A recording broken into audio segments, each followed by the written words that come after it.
Welcome to the May 14th Sandwich Board of Appeals meeting.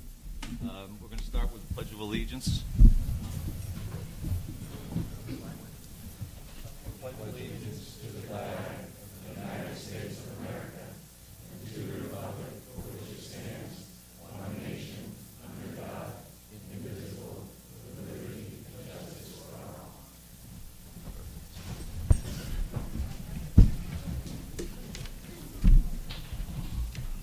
Kindly ask anyone planning to speak to clearly write your name and address on the sign-in sheet up here, just so we can kind of keep it orderly. If you've already signed in, fine. If you come in late, you can sign in when you get up there. First on the agenda is review and approval of the April 9th, 2019 minutes. I'll make a motion to approve the April 9th minutes as written. Second. All in favor? Aye.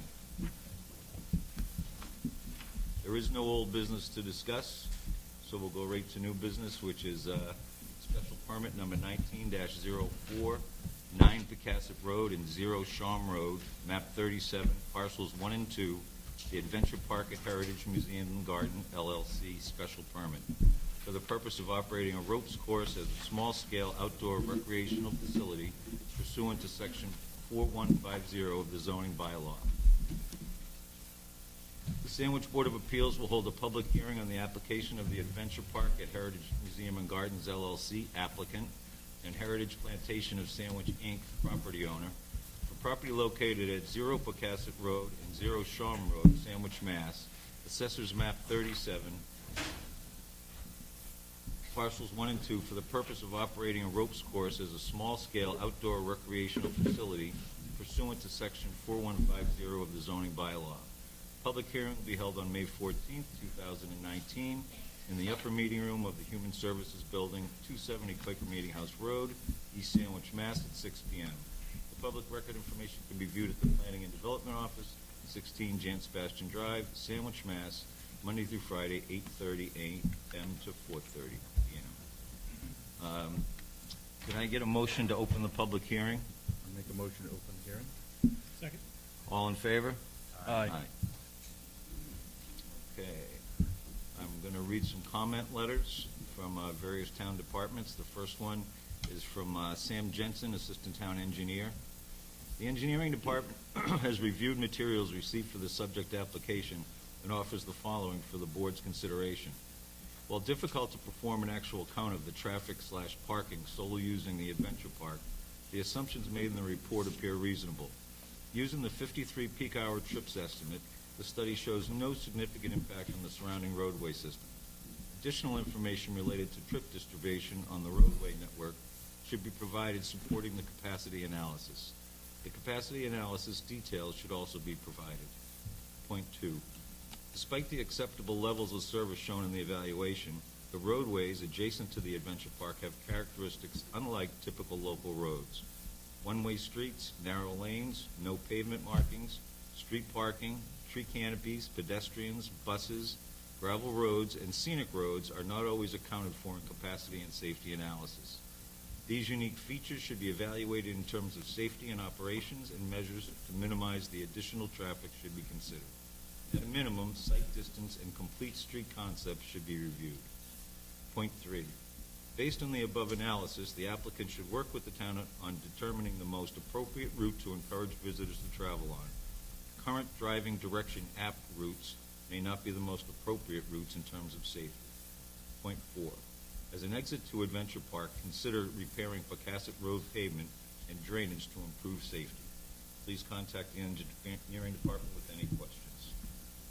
The next letter is from Dave Mason of the Board of Health. The Health Department has reviewed the proposed application and has determined that there are no applicable regulations to offer comment. Next letter is from Brendan Brides, Building Department. I plan on attending the zoning board meeting and will be available to answer any questions the board may have. Next one is Natural Resources, Joshua Wrigley. Conservation Commission has reviewed the application for special permit 19-04 for the address located at 0 Pecasset Road and 0 Shawm Road, Sandwich, Mass., and does not have any comments at this time. This locus does not appear to be within the jurisdiction of the Commission under the Wetlands Protection Act and the Town of Sandwich wetland bylaws. Sean Miller, Sandwich Fire Department. Fire Department requests that all safety equipment be checked and inspected by a qualified company, and all safety reports be filed with us. Also, all buildings on site be inspected for fire safety. Just also want to make a note that we received numerous letters from people outside that are maybe not here this evening, and all board members are in receipt of those letters. And now we'll invite the applicant to speak. Eliza. Thank you very much. Good evening, Mr. Chairman and members of the board. For the record, my name is Eliza Cox. I'm an attorney with the matter McLaren and Fish, INS, and I'm here to speak on behalf of the applicant. Joining me here at the table, speaking to my right, is Ann Pat-Petney. She's the president and CEO of Heritage Museum and Gardens. And to her right is Bauman Azar, who's the CEO of Outdoor Ventures. Outdoor Ventures and Heritage Museum and Gardens are the principals of the LLC that's the applicant. Also here in the audience is Pat Dunford from PhD, who's the traffic engineer that prepared the report that was submitted with our application, and Brian Lavieri from Horsley Witten, who is also here this evening. We appreciate very much the opportunity to present this special permit request to the board. As I'm sure the board is well aware, there is a long history with this, which I'm not going to get into in detail tonight, although certainly if the board has any questions about it, we're happy to answer them. Rather, what I'd like to do is keep my presentation focused on what's before the board, namely demonstrating that the adventure park meets the special permit criteria for an outdoor recreation facility under the zone bylaws. Sorry, thanks. And so I've prepared a PowerPoint presentation. I thought it would be easier for the board and the public who, may be here to see it, and I'll go through the slides now. So the first slide, and I apologize, it's a little bit difficult to see. We will hand in a copy of the presentation. Shows an overview of the surrounding area. There's a little star located on the slide, which shows the location of where the yurts are. And then the pink area that's circular shows the approximate location of the ropes courses. The property that's the subject of the application, as was noted in the hearing notice, is 0 Pocasset Road and 0 Shawm Road. It's owned by Heritage Plantation of Sandwich, Inc., and collectively the two parcels consist of about 35.37 acres. This graphic highlights the surrounding land uses and their relative proximity to the adventure park. The closest neighbors and developments to the adventure park are the Shawm Kroll State Forest, which is designated as letter C. It's shown in pink on the graphic, which is dominantly an outdoor use. It's about a 700-acre camp with 15 miles of trails. There's a playground, a nature center, 285 campsites, including 6 yurts that can be rented for overnight accommodations. In addition, within the immediate proximity is Heritage Museum and Gardens. It's denoted as letter E, shown in green, the main entrance on the graphic, and that's approximately 850 feet from the location of the adventure park. In addition, the 100-acre school is shown as letter G on this, and that's approximately 980 feet from the adventure park. The maintenance building for Heritage, which is on the subject property, is about 570 feet. It's on the same parcel as the adventure park. And then finally, the next closest land use that's close to the adventure park is Route 6, which is letter E, and that's approximately 685 feet away. In terms of residential neighbors, Highview Condominiums, which is shown as A down to the south on that plan, is about 1,140 linear feet, almost a quarter of a mile away from the adventure park. The closest single-family dwellings, and we've shown 2 on this plan, are letter D, kind of in the yellowy color, and those are about 1,100 linear feet or 1,400 linear feet, so a similar distance. This graphic shows that within the immediate proximity, what you're seeing are mostly uses that are outdoor recreational and educational uses, and that the neighboring residential uses are at a significant distance. And as you can see from the graphic, there's significant buffering between where the adventure park is located and the closest residence. This slide shows the proposed layout. It's a rendered version of the proposed layout, and it depicts the proposed conditions, which only vary slightly from what's existing now. So there's an existing curb cut off of Shawm Road into the parking area. That's an enter-only curb cut, and that's how you access the Adventure Park. This curb cut was approved by the town of Sandwich in March of 2016. To exit the parking lot, you use the driveway onto Pocasset Road. And as you can see from the photos, there's appropriate directional signage throughout the parking area directing individuals to the various entrances and exits. The project proposes 105 striped parking spaces for the Adventure Park. All of the parking spaces are at least 100 feet off of Shawm Road and off of Pocasset Road. The dotted red line shown on this graphic shows the 100-foot setback from the two roads. There are 5 new paved handicap parking spaces that are proposed. You can see them close to the yurts. That paving constitutes about 1,400 square feet. There are 2 detached yurts that are proposed. They're each 24 feet in diameter. Right now, if you're familiar with the site, there are 2 yurts on the site now that are both on a deck structure. That deck structure is proposed to be removed. One of the yurts that exists now is larger, so we're reducing the size of one of the yurts so that both yurts will be the same size as the smaller of the 2 yurts that exist now, and each will be on their own decking structure.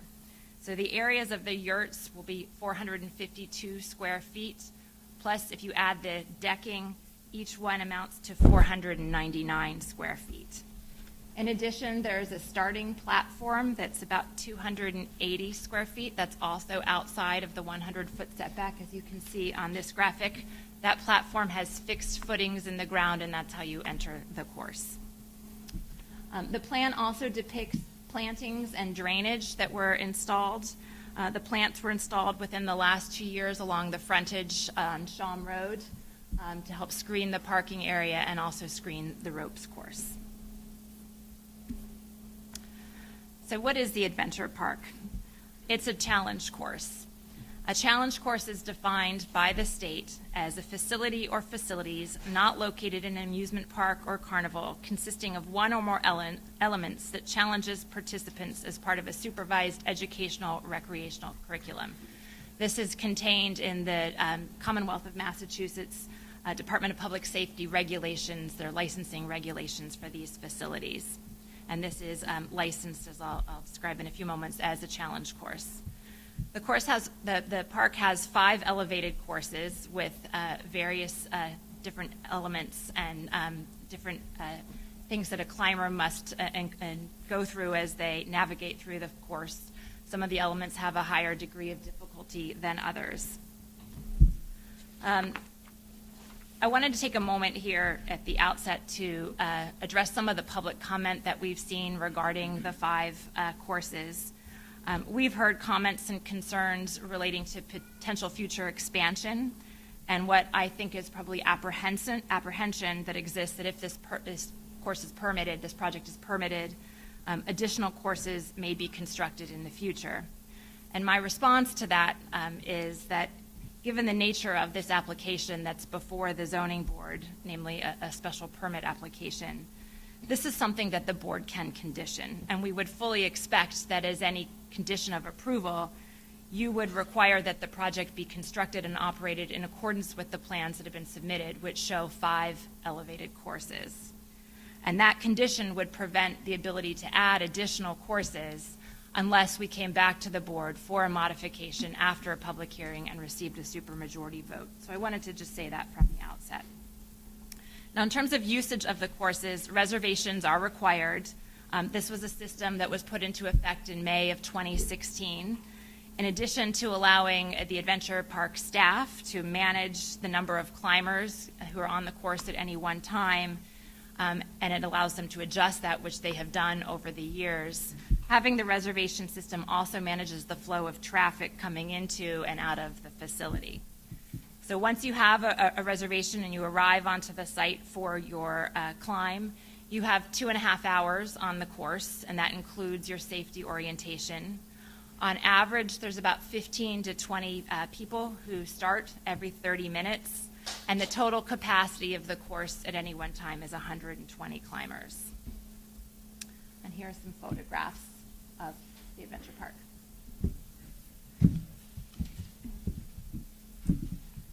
I also wanted to proactively respond during our presentation to public comment that we've seen suggesting that this is an amusement park. This is not an amusement park, and let me explain why. Although the term amusement park is not defined within your zoning bylaw, it is defined by the Commonwealth of Massachusetts and their Department of Public Safety regulations. And they define an amusement park as a location that has 35 or more amusement devices that may be operated. A challenge course is a type of amusement device. It is therefore not an amusement park. A challenge course, as I mentioned, and I have the definition again, in fact, by definition, is a facility or facilities not located in an amusement park or carnival and consisting of one or more elements. And in fact, the Barnstable Superior Court in its decision found that the Aerial Adventure Park offers an activity which is decidedly primarily recreational and athletic in nature. Now, one of the correspondence that was submitted focused on the number of elements and suggested that each element is in itself an amusement device. This is incorrect. So as the definition indicates, that one challenge course consists of multiple elements, and an element under the state regulations is defined as an apparatus which may include, but not be limited to, equipment designed to simulate rock climbing, beams, bridges, cable traverses, climbing walls, nets, platforms, ropes, swings, towers, or zip wires that employ fall protection systems in their operation. Here, the Department of Public Safety for the Commonwealth of Massachusetts has issued one challenge course license for this facility that lists 69 elements. Again, one course with 69 elements, not 69 separate amusement devices. Rather, the locus has one course with 69 elements, and therefore is not, by definition, an amusement park under the regulations. In addition, and it's not on this slide, but I also think the terminology of how the state defines the person who participates in a challenge course to be telling as to why this is not an amusement park. So the state contains a definition of a participant, which is defined again in the Department of Public Safety regulations as an individual who engages in activities on a challenge course element under the supervision of challenge course staff. The same definitions have a separate definition for someone who engages in other amusement devices. So participant is unique to someone for engaging in a challenge course. If you contrast that with the other definition in the regulations of a quote-unquote rider, which is someone riding on or utilizing an amusement device, including inflatable devices and artificial climbing surfaces, I find this distinction to be telling. That a person is either a participant in a challenge course experience or a rider as it relates to other amusement devices. Indeed, a challenge course participant is engaged in recreational and athletic activity and exertion, as opposed to a rider who is riding a Ferris wheel or a go-kart or an inclined railway. This distinction in terminology, to me, is further evidence that what the adventure park is a challenge course and not an amusement park. So now that we've discussed what it isn't, i.e. an amusement park, let's discuss what it is under your zoning bylaw. The zoning bylaw contains a definition of an outdoor recreation facility, which is a small-scale community recreation and sports fields or facilities allowed by special permit under Section 4150. The zoning bylaw also contains a definition of a recreational facility, which is an indoor or outdoor sports facilities or athletic clubs, including but not limited to playing fields, courts, pools or ice rinks, rock climbing walls or other sports areas, spectator facilities, and other structures accessory to general athletics and recreation. Based on these two definitions in your zoning bylaw, the key distinguishing features of an outdoor recreation facility are it is small scale and it must be a community recreation facility. So first, as it relates to scale, the zoning bylaw contains specific special permit criteria in section 4151 that directly relates to and controls the scale. These include, for outdoor recreational facilities, a requirement that the lots be larger than other lots in the district. It limits the size of the structures that are allowed with an outdoor recreation facility, both in terms of square footage and to a single story. It contains prohibitions on lighting. It contains maximum lot coverages as it relates to structures, paving, and impervious surfaces, and it contains a limit on the number of spectator seats. These controls do not apply to recreation facilities generally, and were clearly created as part of the special permit criteria to ensure that outdoor recreation facilities would be small scale. And as I'll discuss in a moment, this facility complies with each of those criteria. Before I do that, though, I wanted to introduce Anne to my right to talk for a few minutes about how the park experience builds community and is indeed a community recreation facility. Thank you, and good evening, Mr. Chairman and members of the board. Ann Scott Putney, President and CEO at Heritage. I'm also a neighbor. I live at 17 Pine Street, right down the street from Heritage and the Challenge Course. I'd first like to say that the Challenge Course is a strong fit with the mission of Heritage, which is to inspire people of all ages to explore, discover, and learn together, including through outdoor discovery. In addition to the benefits of connecting people with nature through outdoor challenge, problem solving, team building, and also making memories with families and friends, the Challenge Course offers significant benefits, additional benefits to members of our community. And so I'd like to take a minute to describe those benefits that our community members receive. Let's start with schools. The Challenge Course offers discounts to school groups, enabling students from sandwich schools and all schools to attend. We have a number of schools that regularly attend each year, including approximately 100 students in grades 7 and 8 each year from the Sandwich STEM program, regular school groups from Oak Ridge School, Riverview School, Bridgeview Montessori, and Upper Cape Tech attend regularly. We also have sports teams that come with their coaches and with their captains regularly for exercise and for team building. And we also have a number of scout troops, ages 7 and up, that attend on a regular basis. So we do active outreach to these school groups, providing them with half-price group rates, enabling them to come. Secondly, all Sandwich residents benefit. At Heritage, we have 3 days each year called Sandwich Residence Days, where members of the Sandwich community are invited to attend Heritage for free. On those same days, these people are offered a discount to come to the adventure park.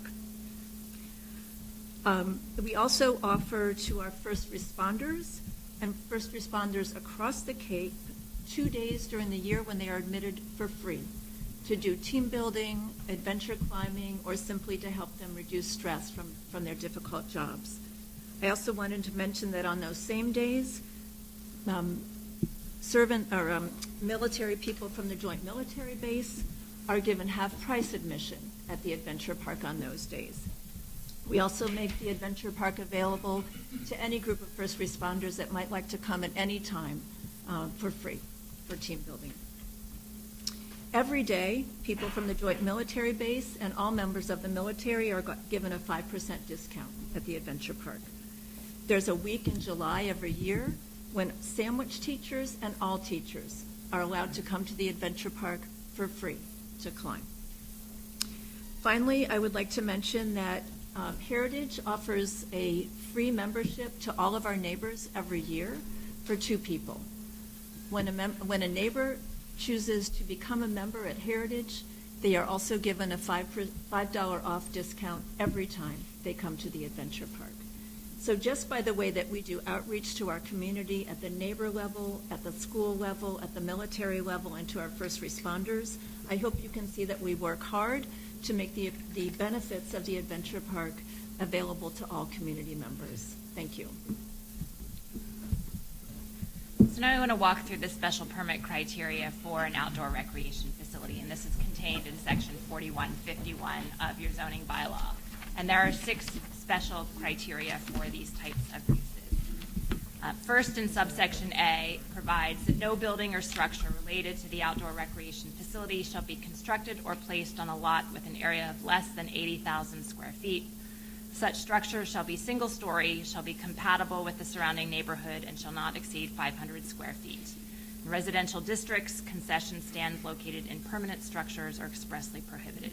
Here, the project is located on 2 lots, which collectively total 35.37 acres, or about 1.5 million square feet, well in excess of the required lot size. The proposed plans depict 3 structures, 2 yurts and 1 ground-mounted platform. These are all single-story structures. They're all less than 500 square feet, and they're compatible with the surrounding neighborhood. Again, referring back to that first graphic, you have the state park, Heritage Museum and Gardens, and the 100-acre school within the most immediate proximity. Finally, there are no concession stands in permanent structures. There are some items that are sold within one of the yurts. There's water and Gatorade. There's a cooler that has ice cream. These are sold at the ticket. There's no separate concession stand for these items. So we believe that is consistent with the requirements of the zoning bylaw. In subsection B, it prohibits lighting for fields and parking areas related to outdoor recreation facilities in residential districts. Here, there is no lighting associated with the outdoor recreation facility. And there's no lighting, this is another comment that we've heard from the public, proposed on the challenge course. Now, those of you who are familiar with the site may have gone out and noticed there are some light poles in this parking area. That's because this area is also used by Heritage Museum and Gardens for its overflow parking. And over the past 5 years, I confirmed with Heritage that the only time those parking lights were used was during their Gardens Aglow event, which runs from Thanksgiving through the end of December, which is very popular in the community. We would, to ensure consistency and compliance with the requirements of the bylaw, willingly accept a condition that the parking lot lights may not be used during Adventure Park operating hours to ensure that it meets the requirements of the special permit. Subsection C pertains, again, this is another one of the criteria related to ensuring a small scale, pertains that the lot coverage by building structures, paving, or other impervious surfaces shall not exceed 20%. Here, the lot coverage, including the maintenance building that Heritage maintains on the property, is just 1.6%, so well within the lot coverage maximum. Subsection D provides that buildings and structures, including accessory buildings and structures, shall not be located within 100 feet of any property boundary line. The closest structure is 130, this is the launch platforms, is 113 feet from the Shawm Road property line. And notably, the property across the street, so the one most impacted, would be Heritage. And so that, again, complies with the requirements. There was a question in the staff report as to whether or not the platforms which are located in the trees are structures within the meaning of your zoning bylaw. It is our position that they are not. So based on the definition of structure contained in your zoning bylaw, these tree platforms are not in a fixed location on the ground. They're up in the trees. And they're not attached to something on the ground. Rather, the platforms sit on wedges, which are held in place by friction and gravity. There are no bolts attaching them to the trees. There are no nails to the trees. There's nothing penetrating the trees in connection with the platforms. So if they're not structures, what are they? They're elements. And again, that's a defined term, as I cited earlier, under the state regulations. In fact, the definition of element expresses platforms. And the definition also provides that elements may be installed on or in trees, poles, portable structures, buildings, or be part of a self-supporting structure. That definition, I suggest, supports that elements may be installed on or in structures or as part of a self-supporting structure, but they are not the structure themselves. And so we meet that criteria. Section E of the special permit criteria provides that off-street parking shall be provided and not located within 100 feet of any property boundary and shall be screened from any public way or public driveway. Here, the parking is screened from Shum Road by natural vegetation, what's been planted. It will continue to grow and fill in. There have been new plantings along the frontage within the past 2 years that include arborvitae, holly, and red oak, and Horsley Witten can certainly speak to that if you have any questions. They're here this evening.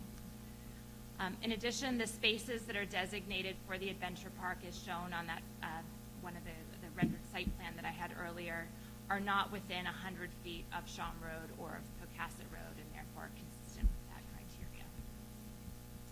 And then finally, another criteria of an outdoor recreation facility, again, getting, I think, at this scale, provides that spectator seats shall not exceed 100 in number. Here, there are no spectator seats in the traditional sense. There's no bleachers that are associated with this use. There is one bench where you can look up at climbers, and there are some picnic tables. Again, I don't know that those would qualify as spectator seats, but to be conservative, we've listed them. And those collectively could seat 92 persons, so it meets that criteria. Then, those are the criteria specific in the bylaw to an outdoor recreation facility. Then there's also the general special permit criteria that the board uses to evaluate special permit requests. And I'm not going to read it, but the standard is here on the screen. I do want to go through this, though. So the first criteria is that there's no nuisance, hazard, or congestion created. We submitted as part of our applications a sound study that was prepared by HMMH. This sound study was taken and measured in August and October of 2015 from the Highview condominiums, which are the closest residential condominiums. It was taken from an outdoor common deck at the condominiums, and it concluded that at no time during either monitoring of the park in operation were any sounds from the park audible at all. The background sound levels were quite low and were dominated by traffic from Route 6 and Highview Drive, birds and crickets with contributions from the occasional aircraft. We also submitted with our application materials a traffic evaluation, and our traffic engineer is here if the board has any questions. VHB did traffic counts while the park was in operation in August of 2015, September of 2016, and August of 2017. As part of the evaluation, they also evaluated speeds on Pine Street and Grove Street. And they observed that the 85th percentile for speeds was between 27 and 31 miles per hour on those roads. They also looked at peak hour traffic generation associated with the adventure park and came up with a peak hour number of 53 trips. This number, as is indicated in the study, is highly conservative because it also likely includes cars that tried to find a parking space on the museum's main lot, which has a peak hour that corresponds, didn't find a parking space, and then came over and parked in the overflow lot. So the 53 trips we believe to be a highly conservative number, but that's the number that we've included in the materials.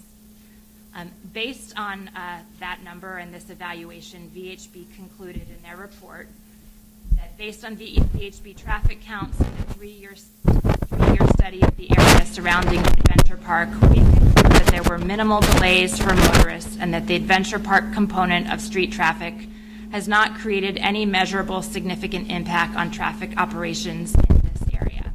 And I would note also that the Barnstable Superior Court also credited this testimony, and Mr. Dunn mentioned him. Moving along with the criteria, the district objectives remain satisfied with this special permit request. This is a special permit use in the district. No variances are being requested. One of the objectives of the district is preserving the current surrounding conditions and environment of the community, and this project does that. There are virtually no changes to the land associated with the adventure park, and preservation of the environment, and in particular the trees, is critical to the experience.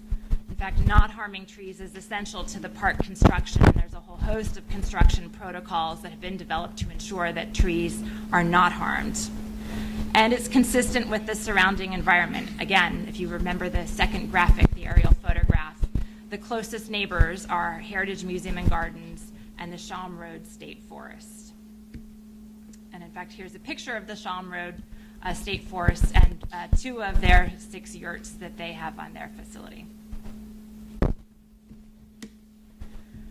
In addition, granting the special permit will not result in substantial harm or derogation. This is an allowed use by special permit in the R1 district. And these relate, I should say that these points relate back to the purposes of the zoning bylaw. There's no overcrowding of the land, and in fact, as you'll recall from a prior slide, there's minimal structural impervious coverage here, less than 2% with the proposed project.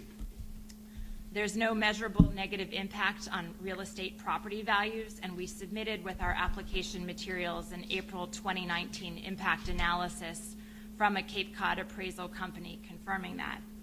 And before I go through the conclusions that are highlighted on the screen related to the impact analysis, I want to take a moment and just proactively respond to some of the comments that we've heard from the public, suggesting that, and I think they use the doctrine of collateral estoppel, that this board is bound in its evaluation of the special permit criteria under the zoning bylaw by the Superior Court's determination that the plaintiffs had standing in the prior lawsuit. And I want to be clear on this, that is not the case. Before a court would allow a defense of collateral estoppel, it evaluates, was the issue decided in the prior adjudication identical with the one that's presented in question? And the answer to that question, as applied here, is no. The issue decided with respect to property values in the Superior Court decision was whether there had been a decrease in the 4 plaintiffs' properties specifically, so as to confer them standing to proceed with the litigation. The Superior Court did not adjudicate the question of property value impacts in the neighborhood generally. The question before this board is different. It's not a question of standing, but rather, will there be substantial harm to the neighborhood or derogation from the intent of the bylaw? You are not adjudicating whether any one individual property value declines, but looking broader at the neighborhood.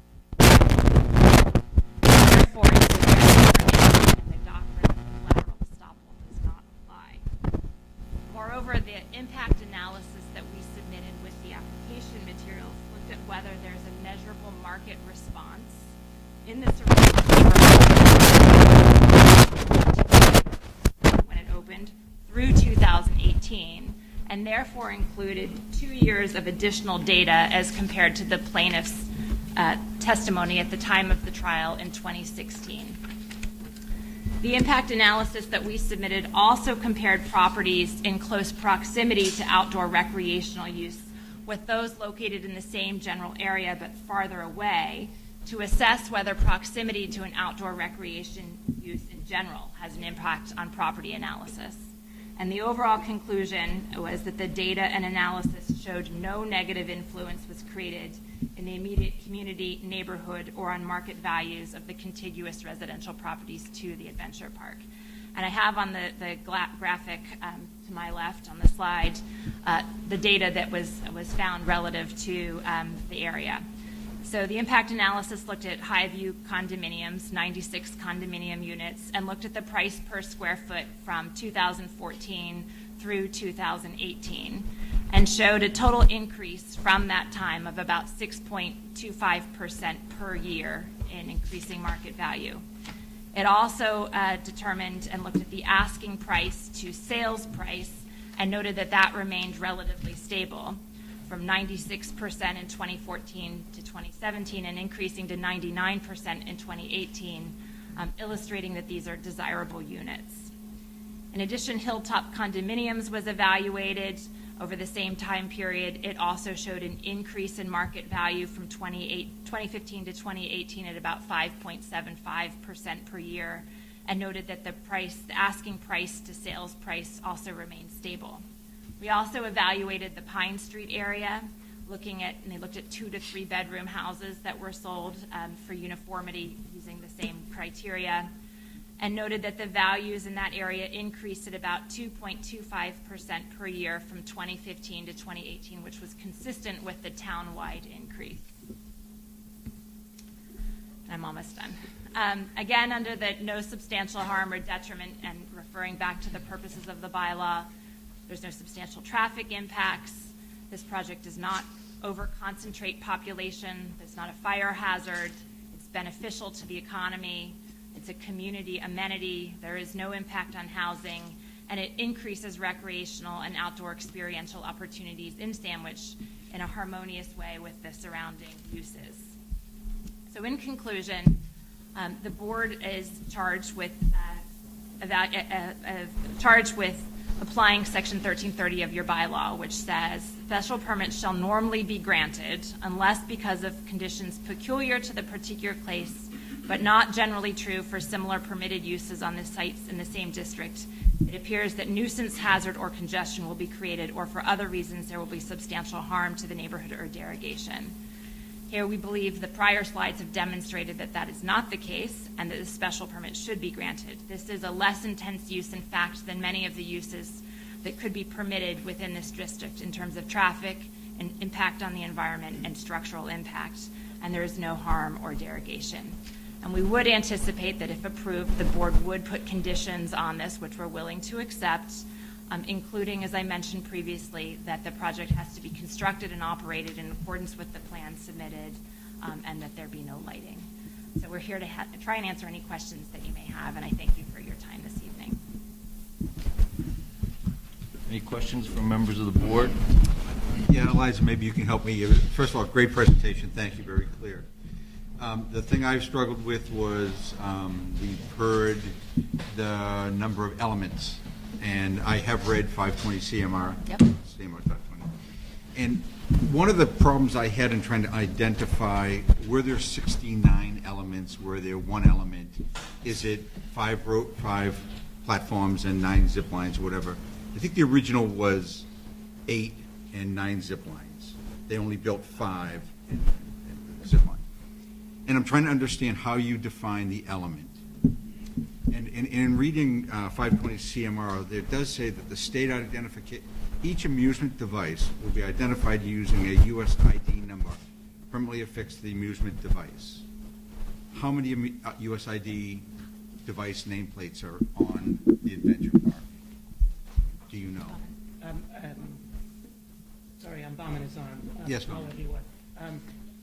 I'm the one who actually built the courses here. Generally, when we deal with getting a license from the state for the operation of our challenge course, they give us one license to operate. However, we did mention to them that there are 5 courses. Now, there are many elements that make up each course, and the reason we call it a course is because we call it a trail, essentially. You get on it in one location at the starting platform, and you cannot exit or enter within until you get off. So each course, for example, could be anywhere from 10, 11 elements to 15 elements that make up that trail. Still not sure I got that as an answer. Well, let me just say that within those courses, Right. there is no way to actually get on in the middle of those. Okay, So okay. let's say there's 12 that make up one course. You can only get on from the main platform at the beginning, and you get off at the end. There's no way to actually access it. Okay, so your contention, it is one amusement device. Correct. Correct. Entire. Yes, Okay. that's right. And I think actually if you look at the definition of challenge course, it notes that it's a facility or facilities, not in an amusement park, Right. consisting of one or more elements. And then the definition of elements contains the things that exist out here. So there's platforms, there's ropes, there's swings, there's zip lines. So here we have a course with multiple elements, and each of the different things that you have to traverse are elements. Where I'm going with this whole discussion is, an amusement park definition in state is 35 amusement Devices. devices. And I'm just trying to make sure I understand that this is one amusement device, not 35. All right, that was my, I have a question regarding the analysis, property value analysis.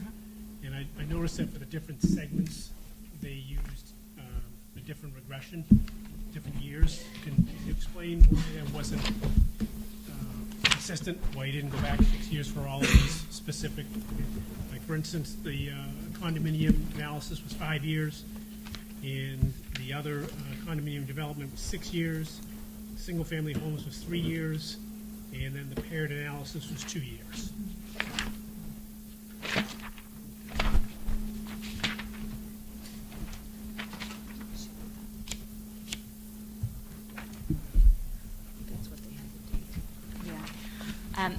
I don't know the exact answer to that question. We can certainly pose that to the person who did the appraisal, who's not here this evening. I think that was what they had the data for, and that's, why the numbers were used, but I can certainly ask why that was done. Okay. And then I have a question for a building inspector. What is your understanding of these elements, structures or non-structures, in terms of setback? We believe that the platforms and the trees constitute structure. Regardless of whether they're attached to the ground or attached to the tree? Well, they're attached to the tree, which is attached to the ground. I think the zoning bylaw says something that is attached to the ground. So you think no matter what it is attached to the tree, it is considered a structure, whether it's a cable, whether it's a piece of wood? Is there any distinction? No, I think when the permit was issued originally, it was for the platforms and the trees, the building permit that is, the platforms and the trees, and the launching pad and the yurts. The other items didn't come under our purview at the time, so they wouldn't have been part of the permit. So the permit was issued for the structures in question at the time.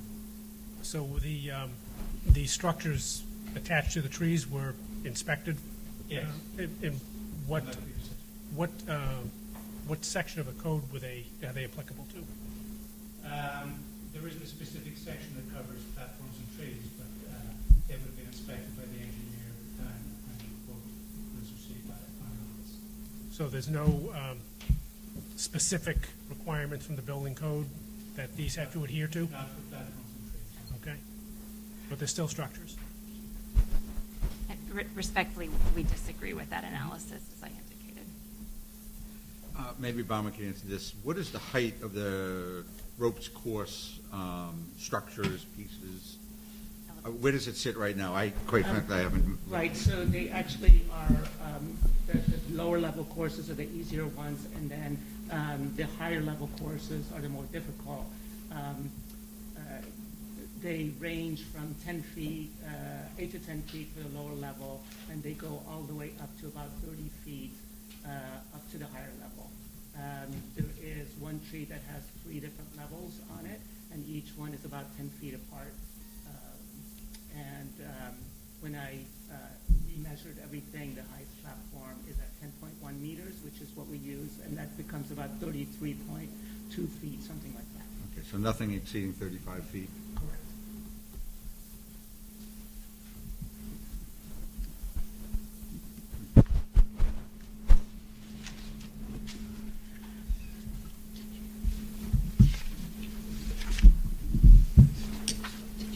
Any other questions from members of the board?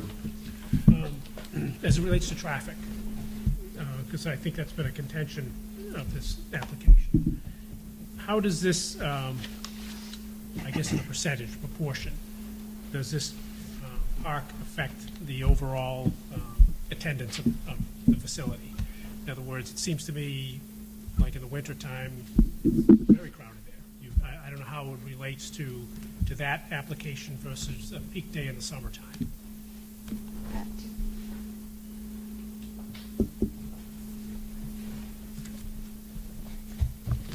Hi, good evening. Patrick Dunford, Transportation Engineer with VHB. I'm not sure I quite followed the question. referring to the seasonal aspect of the use in terms of traffic?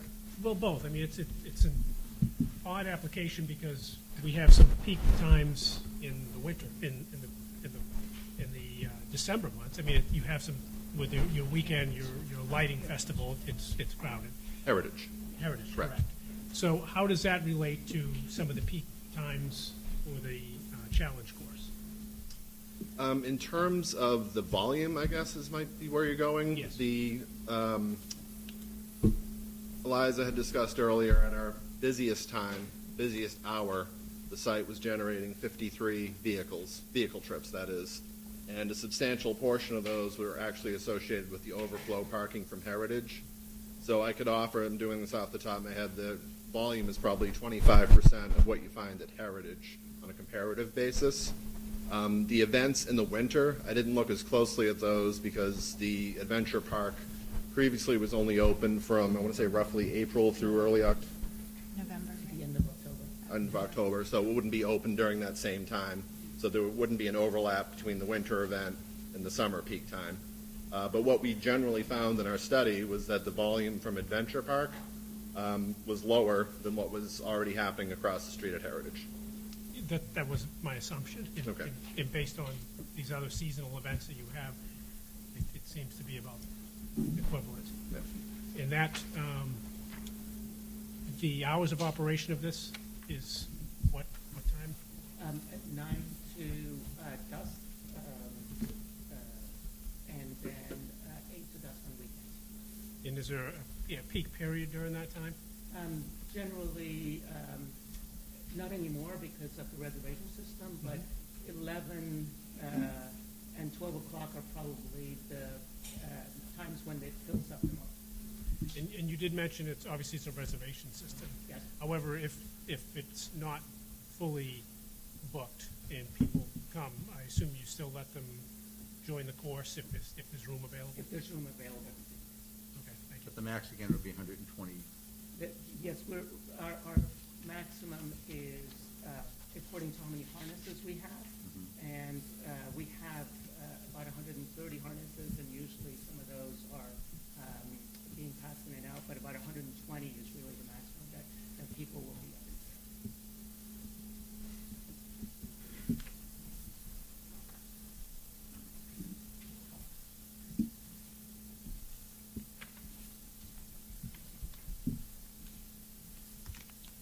Anyone else? The questions from the board? Okay. Well, we'll open it to the public right now for your opinions and thoughts, and we're going to just try and keep it as orderly as possible, and we'll go start with the sign-in sheet and work our way through. I ask that just because of the number of people here that we try to be as concise and quick as you possibly can. Try not to be repetitive if someone said the same thing that you're going to say, just to move it along. First gentleman on the list is Peter Mello. Mr. Chair. Sorry, but I'm a little height challenged, so apologize if I'm not aligned well with the microphone here. Thank you, Mr. Chair. My name is Peter Mello from Murphy, Hesse, Toomey, and Mahane. I represent Highview Condominium Association. Highview Condominiums is a condominium development that abuts the Aerial Adventure Park property. And as I pointed out in my May submission to the board, I was plaintiff's counsel in the Barnstable Superior Court lawsuit, in which the court issued a judgment last fall permanently enjoining the Aerial Adventure Park. And notwithstanding the considerable volume of respectfully irrelevant materials which we have provided the board, there's really only one salient issue that the board needs to decide in denying a special permit application here. And that is that the park is an amusement park. And I know that you may have been operating under a contrary assumption previously, to the extent that you were told that the challenge course and the two are mutually exclusive. But let me be clear. That proposition is based exclusively on the premise that there's some substantive, supervised educational and recreational curriculum associated with the operation of the Aerial Adventure Park. Following the court's ruling, the court decided that issue and decided categorically that that's not the case. That contention is no longer a viable proposition following the court's ruling. This is not a challenge course. It's an aerial adventure. It's an amusement park. And by the way, I want to point out, as I mentioned in a footnote, to my submission.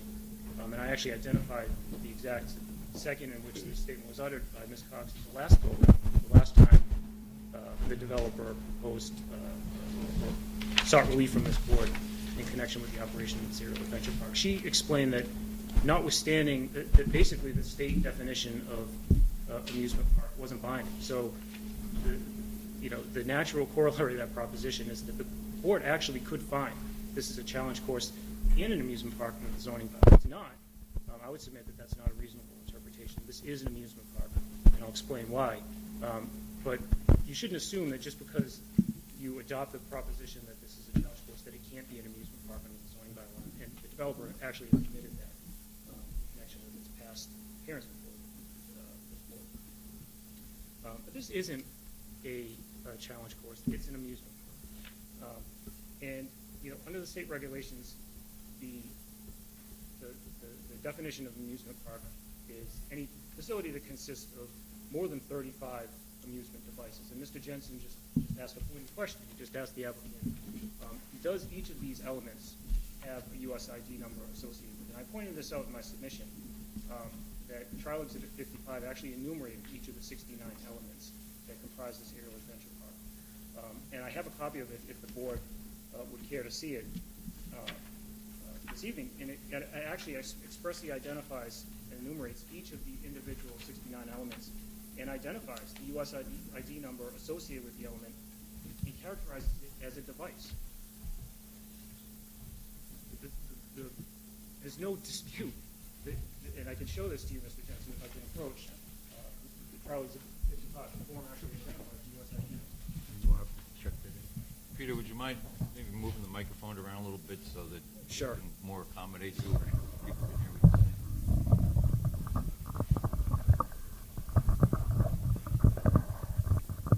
So the state regulation defines an amusement park, again, as any facility consisting of 35 or more I think you still amusement. got to get closer to the microphone. Sorry.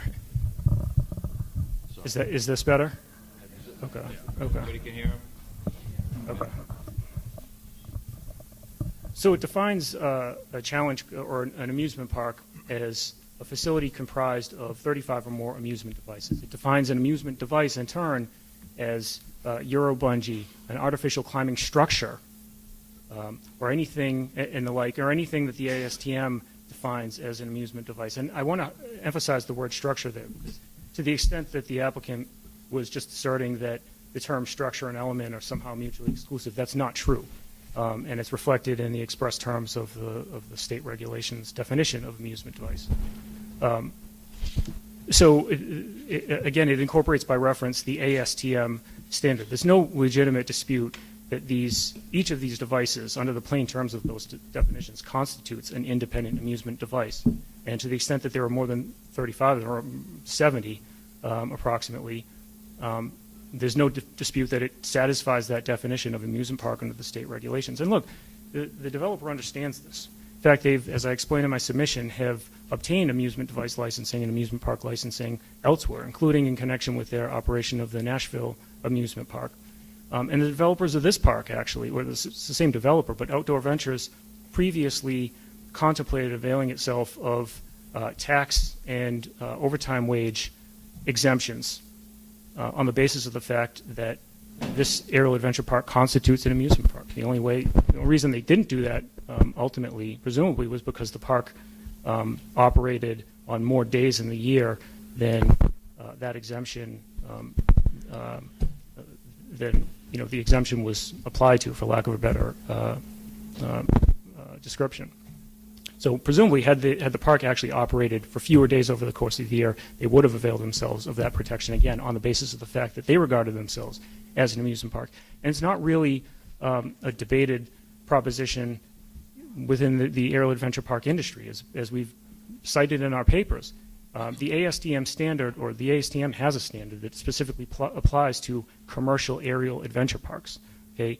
The white paper that we submitted that accompanied our memorandum prepared by the Association for Challenge Course Technology expressly recognized that ASTM standards are meant to be applied to concession and commercial recreation, and ACT lamented that ACCT shares the concern of many within the ASTM community that some facilities, like the Adventure Park LLC in this matter, may be operating zip lines or other aerial adventure courses as amusement devices while claiming not to be an amusement facility. And this isn't some far-flung proposition. The court ruling expressly contemplated that this park could constitute a prohibited amusement park under the terms of the zoning bylaw. So the park unequivocally is an amusement park, and the board should deny the application on that basis alone. Now, even assuming, for purposes of argument only, that it's not an amusement park, and that it could constitute a recreational facility under the terms of the zoning bylaw, still the board would be required to deny the special permit application because it's not, it couldn't plausibly be construed to be an outdoor recreational facility. That definition, or that term, is narrowly defined under the zoning bylaw. It's specifically confined to small-scale community recreational facilities. That's not what this adventure park is. And the board couldn't possibly conclude otherwise without swallowing whole that phrase, without depriving the phrase small-scale recreation of any conceivable meaning under the zoning bylaw, in contravention of well-settled axiomatic principles of statutory construction that require that each term of a bylaw be given independent meaning. If this facility this aerial adventure park could constitute a small-scale facility, virtually anything could. And I don't think that I need to underscore for the board the difficulty that you might confront the next time someone comes around and wants to unduly stretch the bounds, the reasonable bounds of this definition. How would the board defend itself against claims of disparate treatment? Okay. Sure. I think we all understand that you do feel it's an amusement park. We're not looking forward to a next special permit. There's a lot of people here that want to speak. Right, no, and actually this doesn't relate to the point that this is an amusement park. This relates to the point that it's not a small-scale recreational facility. It's not an outdoor recreational facility as that term is defined under the zoning bylaw. And actually the terms of the zoning bylaw belie a contrary interpretation. In fact, in defining the word spa, the bylaw explains that what it means by small-scale outdoor recreational facility is tennis courts and croquet courts and the like. No straight-faced comparison can be drawn between croquet courts and tennis courts on the one hand and an aerial adventure park on the other hand. So this isn't a small-scale outdoor recreational facility. But even if it were, even assuming for purposes of... Just for a moment, when you say small scale, you're basing it on the size of the facility, acreage? First of all, the size of the facility, not just physical size of it, in terms of the visitors, the volume of visitors that it attracts, and also the nature of the definition, the express terms and plain terms of the zoning bylaw. I mean, when the zoning bylaw characterizes small-scale facilities, they're referring to, tennis courts, croquet courts, community ball fields, and the like. Playing fields, yeah. I mean, Playing fields. A ball field would be a fairly sizable area.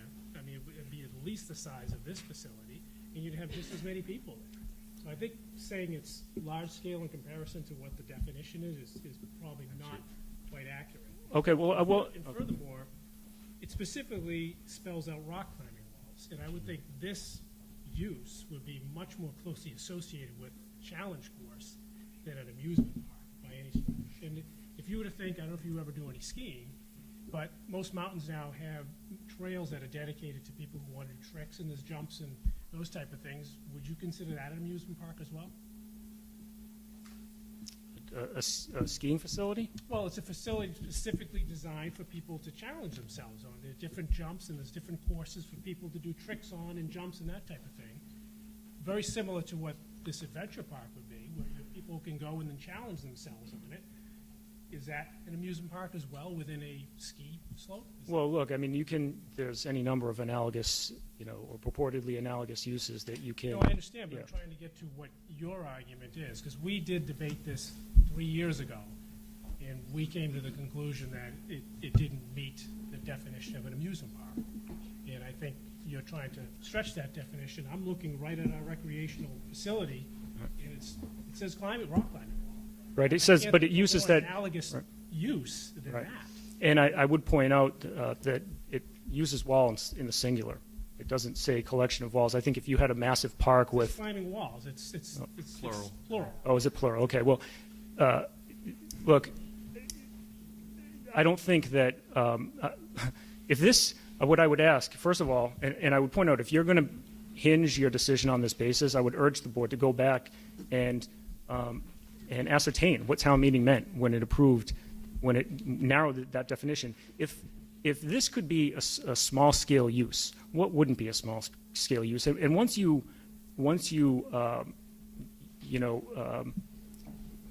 adopt that proposition, then the problem is that you've swallowed whole that phrase. You've deprived it of any meaning.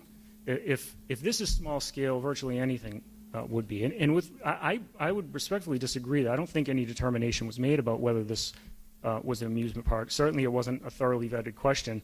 Again, the industry itself characterizes this type of operation as an amusement park. I just quoted from the ASTM standard, which is incorporated by reference in the state regulations. I quoted from the ACCT white paper that lamented that actors, analogous actors, that operate these aerial adventure parks commercially and try to circumvent amusement park requirements on the basis that they're not amusement parks. Peter, this board can only use the Sandwich zoning bylaw as its basis, and when we don't have clarification within our definitions, we go to the state of Massachusetts 48, Yep. and then 520 CMR. Yep. And within that, they license an amusement park with one group, and they license an adventure park with another group. So in my mind, we're falling under, it's a public safety license challenging courses separately from amusement parks. Right, but if I could just So clarify. the state of Massachusetts views them differently.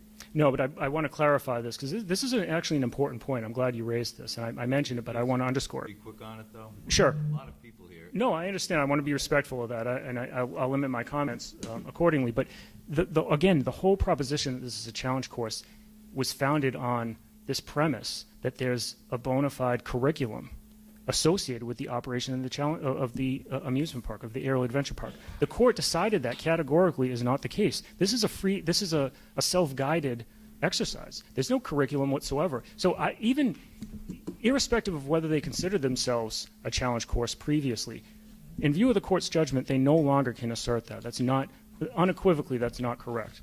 And again, Mr. Jensen, you asked pointedly, is there a USID number, a device number associated with these elements? And I just submitted a copy of Trial Exhibit 55, which reflects unequivocally that there is. Would you like to submit this for the record? Sure. Then please. Thank you. But let me move on. So we have the fact that the application must be denied because this is an amusement park. Even assuming, for purposes of argument, that it's not an amusement park, it's not a small-scale facility, and therefore the project must be, or application must be denied on that basis. And even assuming, for purposes of argument, that it could be construed to be encompassed within the scope of the definition of small-scale recreational facility, still the board would need to deny this application because it violates a variety of criteria that the zoning bylaw enumerates as conditions preceding to the issuance of a special permit. Okay, thank you. And could I just make one more point along these lines, okay? And this is a critical point, and it came as a surprise to me, a pleasant surprise actually. One of the requirements, okay, and this is a dispositive issue, is that there can't be structures located within 100 feet of a property boundary line, okay? We have always taken the position that those tree platforms are structures. Mr. Brides just affirmed that position, and that's consistent with what Mr. Spiro decided. And by the way, what Heritage's own lawyers acknowledged had credence. They acknowledged that it would be difficult to argue to the contrary way back when, okay? To the extent those tree platforms are structures, they violate Section 4151D, and that's dispositive. You can't issue a special permit as long as that's true. And also, insofar as several of those tree platform structures are located within 30 feet of the property line, they also require a variance, okay? They violate the zoning bylaw. There's a 30-foot setback, and if those are structures, that's a violation, and they would require a variance. That's a variance. That's an independent basis upon which the board should deny the application. Now, Okay, we one final understand that, point okay. with respect to this. I've never used that before, but we have to move on. We understand where you're coming from. Right. And There- after everyone speaks, you can have an But opportunity to come back. okay. I want to point out that there was some rebuttal of there was some Please. rebuttal that was directed. And you're happy to approach us after everyone else has had a chance. Okay, oh, I respect, that's fine. So long as I have a Oh, yeah, chance no, to. you can Okay. come back, just let Okay. some of Oh, the people get I'm involved. happy to do that, thank you. Next on the list was Dick Harvey's? Harry's. Thank you. I hope I'm happy. We came here as neighbors, we want to leave as neighbors and friends. We all did. Good. I have a handout, and I don't think I'm going to need a mic, but I do want you to all be able to hear me back here. You have a handout because I'm going to read very quickly and do some quoting. I'm going to really limit my comments. I will focus on the Superior Court and what the ruling the judge made, what he said, what his findings were, his observance of the bylaw and state zoning ordinances, and what did he rule in the end. Mr. Chairman and members of the board, good evening. My name is Dick Harries. I live at 10 Morgan Trail. I'm one of those neighbors who has been kind of following this and certainly been very interested in what the Superior Court has to say about the case we're part of the case before you. Following a wide-ranging and thorough investigation of the facts surrounding the civil suit brought by the plaintiffs in Superior Court, Judge Cornelius Moriarty ruled that the testimony given by the plaintiff's expert witness, Ellen McDonald, and here's my first quote, whom this court finds to be an experienced and qualified real estate appraiser, constitutes credible evidence which establishes that the fair market value of the plaintiff's properties have been reduced by the AAP. End of quote. Under rulings of law, Judge Moriarty states that, quote, here all of the plaintiffs, abutters and non-abutters alike, that's all of us, I guess, have put forth credible evidence to show that their interests have been injured or harmed by the AAP.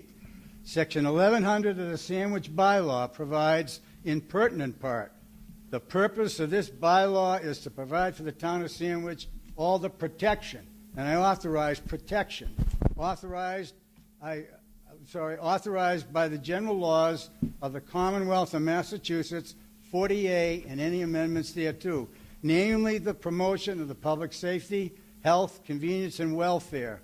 And it did that by C, conserving the value of land and buildings, and D, lessening the congestion of traffic. That's an end of a quotation as well. For those of you who have read it, it's probably familiar to you. In support of the Sandwich Bylaw under Section 1100 that speaks to conserving land and buildings, and pertinent to any activity in this regard going forward, like we're doing today, Massachusetts General Law, Part 1, Title 7, Chapter 40A, Section 7, and 40A has been referenced already, states that no permit or license shall be granted for a new use of a building, structure, or land which use would be in violation of any zoning ordinance or bylaw. End of quote. Judge Moriarty further qualifies his statements that affirm harm and injury to the plaintiffs by stating, again quote, I credit the testimony of the plaintiff's expert, Ms. McDonald, that the plaintiffs have suffered a diminution of their property values of approximately 10% due to the increase in traffic and the introduction of a commercial enterprise into a residential neighborhood. The neighborhood is rural, scenic, and historic, and the AAP alters the character of the neighborhood. Heritage has not submitted its own expert testimony or otherwise shown that the plaintiff's allegations of harm are unfounded or de minimis. This court concludes that the plaintiffs successfully put forth credible evidence to establish that their injury is special and different from the concerns of the rest of the community. End of quotation. In his closing remarks, Judge Moriarty ruled that, quote, it is further ordered, adjudged, and declared that the outdoor adventure aerial park is an unlawful use and the defendant, Heritage Plantation of Sandwich, Inc., is hereby permanently enjoined from the continued operation of said aerial park. End of quote. So what causes the outdoor adventure aerial park, AAP, to be an unlawful use. It is so because, as previously shown, Section 1100 of the Sandwich Bylaw provides protection in conserving the value of land and buildings and lessening the congestion of traffic, and it is supported under rulings of law by Massachusetts General Law, Part 1, Title 7, Chapter 40A, Section 7. Judge Moriarty could have ruled for an injunction against continued operation, but instead chose an expression unfamiliar to most of us when he ruled that, quote, Heritage Plantation of Sandwich, Inc. is hereby permanently enjoined from the continued operation of said aerial park. Permanently enjoined. Why did he rule for a permanent enjoinment? Because the continued operation of said aerial park violates the law. In summary, the Aerial Adventure Park, AAP, violates the guarantees provided under the Sandwich Protective Zoning Bylaw. Again, protective. Protection provided to the town of Sandwich and all its residents. Failure to observe and follow the Superior Court ruling violates Massachusetts law as well and perpetuates the violation of Section 1100 of the Sandwich Bylaw referenced by Judge Moriarty in his ruling of August 28, 2018. Do you have any questions for me, folks? No, pretty clear. In that case, thank you very much for your time. If I may call for comments from Carlo DiPercio. Carlos?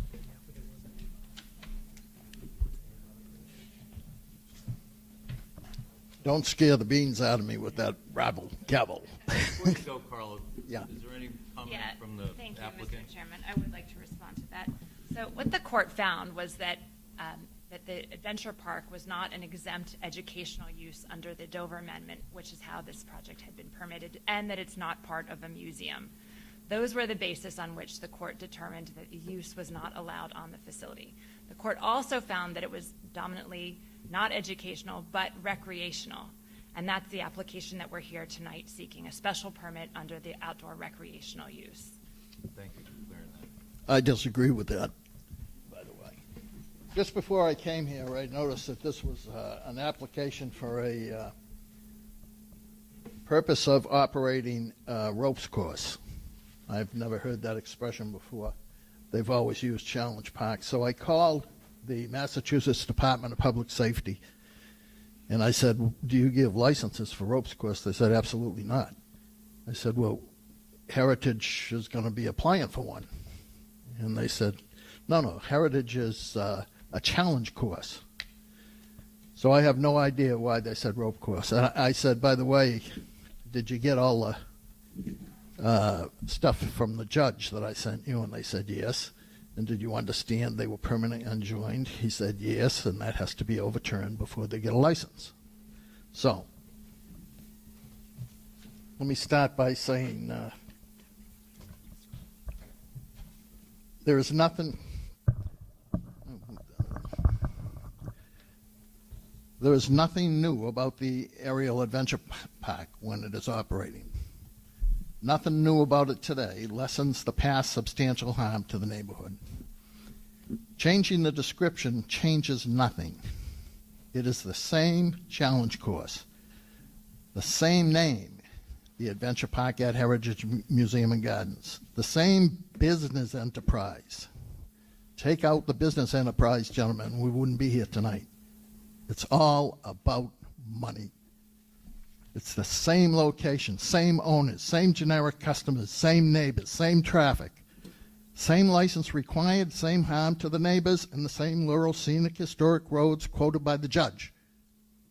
So, the Heritage has presented a beautiful, polished presentation tonight, but it contradicts the principles of our justice system. This zoning board is a judicial body and part of the justice system. We have been through the Superior Court. It doesn't work backwards. You go from the Superior Court to the Appellate Court. Heritage does not believe in Judge Moriarty's findings, rulings, and judgments. Heritage implies that Judge Moriarty was simply wrong, but they failed to appeal. That is to say, Heritage failed to appeal. Apparently, Heritage does not believe that the appeal system would have worked for them, and they're right, because they have nothing new. Heritage must believe that if they submit a large volume of polished studies for the exact same time period as they presented in court, that the charts, graphs, values cannot be, where they can't be examined by a judge and where cross-examination can't take place, that everybody will assume that they're correct, but they're not. You can produce magnificent charts that are wrong. And I don't know if you reviewed every one of their hundreds of pages, but you can't rule without having done that. The Superior Court ruled the aerial adventure park impacts the neighborhood in a substantially harmful way. No slick presentation will ever change that. Now, if you have my handout and you turn the page, it looks like this.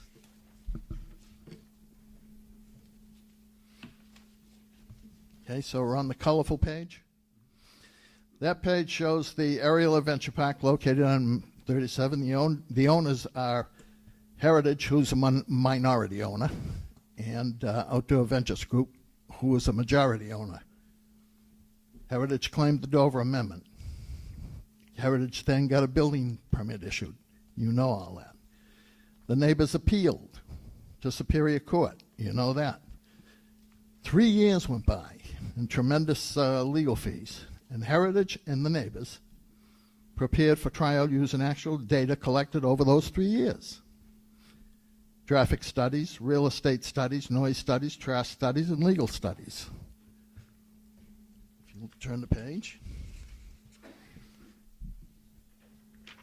We only have to go to the gray box there. Superior Court Judge Moriarty, Heritage presented all their arguments, data, and expert witnesses, and all their cross-examinations. They had their chance. The neighbors did the same. We had our chance. The trial ended, and Judge Moriarty took it into consideration. Go to the next page. On August 28th, Judge Moriarty ruled that all of the plaintiffs have been injured or harmed per bylaw section 1100, that the plaintiffs have suffered loss in property values, an increase in traffic, introduction of a commercial enterprise, a business, a big business, with a multi-million-dollar company, the alteration of the character of the scenic neighborhood, and that certainly occurred. Thus, the neighbors are harmed according to 1100, section 1100, and Judge Moriarty concludes that the plaintiffs, his words, put forth credible evidence to establish that their injury is special and different from the concerns of the rest of the community. On the next page, you see that the Judge Moriarty took away the Dover protection. He annulled the building permit, and that's a big thing for a judge to do. And the hearing was finished. The trial was finished. So because of Section 1100, Judge Moriarty issued the below order. And it starts with the word further. It's after he annuls the building permit and after he takes away the Dover Amendment, he says, furthermore, further, it is ordered that it is further ordered, adjudged and declared that the outdoor adventure aerial park is an unlawful use, and the defendant Heritage Plantation of Sandwich Incorporated is hereby permanently enjoined from the continued operation of said park. Now, Sir, we've had this discussion previously. Now, the applicant has submitted both a traffic report and a real estate report. Would you like to question the folks or make some questions of those reports that contradict okay, I will. what you're saying? I think that would be more constructive than just rereading something we've already heard.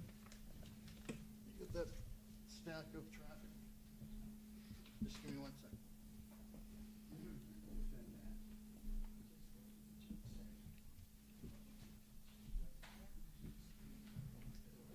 All right, if you've got their chart, I don't have their chart, but there's a graph in it. The judge said, No, I don't really care what the judge said. What I'd like you to do. you don't care what the Superior Court judge said? Not for this hearing. Are you, What I want you to do is, we have a traffic study that's before us that the applicant has presented. Do you have any questions for that traffic engineer? well, I'll tell the traffic No, engineer. do you have any questions for him at all? Because that's what we're going to be. Okay, I'll put it in a question form. Okay. From what I see at 8 o'clock in the morning, every single summer morning, July and August, holidays and weekends, that starting at 8 o'clock, cars go by at every 60 seconds. At 9:30, they go by at every 46 seconds. By the time you get to 11 o'clock, they go by every 37 seconds. So you, Mr. Killian, are living on that street, 35 feet from the road. Sometimes your kids go out on their bikes. Sometimes you walk the baby in a carriage. Every 37 seconds, a car goes by. What was the peak traffic trips we had? 53. 53. They had 53, but take their graph. Take their graph. That's what I'm saying. Have you examined the graph? Yes, we have. We had. Have you looked at How many of the 50, how many of these cars that go by your house are for Heritage, how many for the Adventure Park? Or just neighbors, or Or tourists. neighbors? all I'm using is the graph, their numbers on their curve. Their numbers on their curve. So you, Understood. So you understand what I'm saying? Yep. That you understand this? Understand you're concerned about the traffic. So is a judge. We're not talking about the judge. That business is over. It was adjudicated, it was done. We're here on a whole separate special permit that, we understand what happened in that. We agree with it. It's done. They provided a traffic study with a extreme, VHB is extremely good. Let me tell you what they, Wait, excuse me 1 second. They have presented that to us. You have not presented any conflicting evidence to what they're saying. we did it in court. It's like, I'll tell you this guy, it's like the Patriots beating the Rams in the Super Bowl, and then a week later, the Rams showing up for another game because they have some new plays. They don't want any referees. They just want new plays, and they just want to play them again with half of the Patriots. This board is working on the current special permit. So can we confine it to that? Well, I am confined to that. What I'm telling you is that, by the way, they talk about bumper-to-bumper traffic and delays. That's what they talk about. They don't, and road capacity. They do not talk about the frequency of traffic going by your house. All summer long. All summer long. All summer long. All the daylight, the fun hours, the hours you should be out, kids playing on their bikes or wheeling a child up in a stroller. That's when their traffic is at its peak. They're taking the summer away from us. They're taking the neighborhood away from us. For what? For money. For money. Okay. They want the $1,350,000. Yeah. No, we've gone over the court case. Yeah. Yeah. Neighbors, Yeah. we understand it, we understand your concerns, but again, other people would like to speak, and we're not going to be here all night. I'll just wrap it up by saying this. Time of being here a few extra minutes is nothing compared to the damage that's done to this neighborhood by these people. I went to their bond meeting. There wasn't a single word by them in terms of empathy toward the people in the neighborhood. I've seen their letters, not a word about empathy toward people in the neighborhood. There's 280 houses involved. In real terms, there's about 200 plus people that are really affected. If that doesn't mean anything to this town and this board, then The board is very fair and impartial, and we're here to do the best for the Good. town and Yeah, the community that's good. and the neighborhood. And Again, would like to let everybody have a chance to speak. thank you. Thank you. All right. on the list is Jennifer Bouchard. Good evening. I'm a recent resident of 24 Pine Street. I'd like to start saying I appreciate the opportunity to address the board and what we believe is an important issue. Our family, which has two young children, aged 6 to 9, moved to Pine Street from upstate New York in the early summer of 2015 for a job opportunity. We were drawn to Pine Street from the beginning of our housing search by the beautiful tree-lined streets, the walkability of the neighborhood, and its proximity to both downtown Sandwich, and frankly, Heritage too. Our real estate agent raved about it, and we considered it a benefit to have such a wonderful feature, a museum and garden with a summer camp program that our children could attend right at the end of our street. After losing out to higher bidders on numerous times during our 6-month housing search, we were thrilled to have finally found a home that met our family's needs. However, we wonder if we were able to purchase our home because local buyers with young families would already have known not to purchase a house on Pine Street, where a new aerial adventure park was being constructed. Unbeknownst to our family, coming from out of the area, Heritage had already convinced the town, including the zoning board, that their new venture was just an extension of their nonprofit mission. However, as Heritage CEO admitted during the recent neighborhood meeting, they really opened the adventure park as a money-making commercial venture. What our family asks of the zoning board is that you consider whether the traffic engineering study, particularly one that uses data collected from 2015 to 2018, after the adventure park was already operating without a comparison to baseline with just the museum operating, is really the appropriate metric that we should be using to measure the impact to the quality of life in our neighborhood. We would argue that it isn't. The goal of the traffic study was to determine whether the roads can accommodate the extra vehicles without causing congestions and delays. And they concluded there were no issues. However, they did not evaluate whether our narrow, scenic, relatively unimproved neighborhood streets can handle the 20 to 25% increase in traffic, as they indicated 30,000 additional visitors during the summer, the same season that Heritage is open, on the same neighborhood streets. That volume of traffic is not only frustrating from a quality of life perspective, but it also presents a safety concern for our kids who live on the street and is a hazard for all pedestrians, a point not addressed in the traffic study. Residents of our neighborhood have an expectation of being able to safely walk down our streets.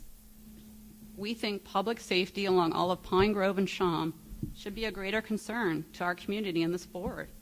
Our streets were not designed to be an entrance or a driveway to the Aerial Adventure Park parking lot. We also challenged the presentation by Heritage and their attorneys and consultants that their commercial venture is an asset to the community, a small-scale outdoor recreation facility, which they compare to the former Wing School playing fields, other recreational facilities.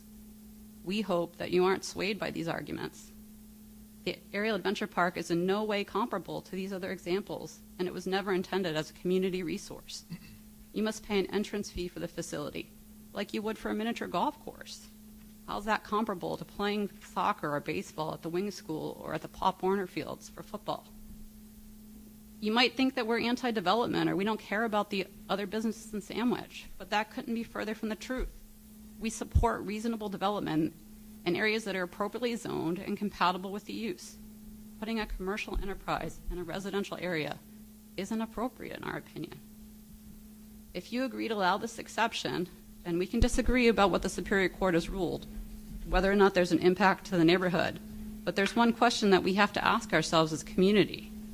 Why do we have protective zoning rules if they can be so easily sidestepped, such that businesses can profit at the expense of the quality of life in our neighborhoods?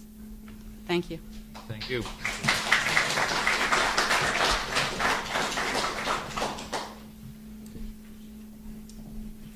Robert Aldrich. Aldrich.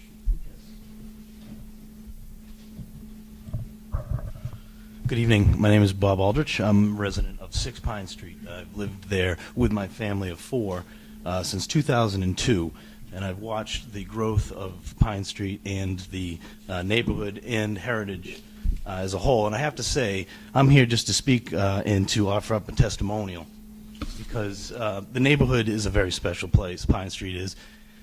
And Heritage has been an outstanding neighbor. It's been a neighbor that has been very considerate to the people who live on that street and the surrounding areas. I have been fortunate enough to participate in the adventure course, the ropes course, the aerial park, and I do so with friends and visitors that come to the Cape and visit me throughout the summer, our family. It's one of the highlights of people's visits when they do come to the home and they stay. It's a very unique opportunity, and it's a very unique adventure for either the kids and adults. We usually people stay with a trip to the adventure park, and people do love it. So I just am here offering a testimonial, and I want to say that we haven't noticed any negative impact in our region, which is right around the beginning of Pine Street near Pope's Meadow. So take that into consideration in our view. Thank you. Thank you.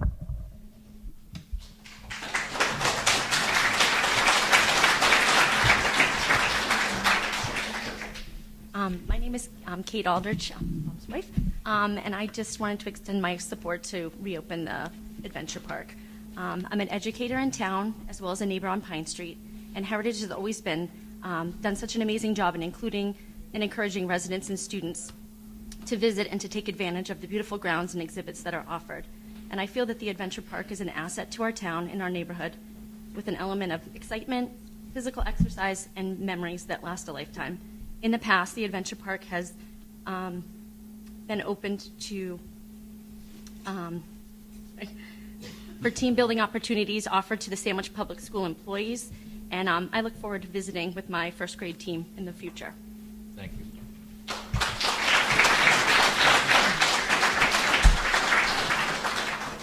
Anna Romano.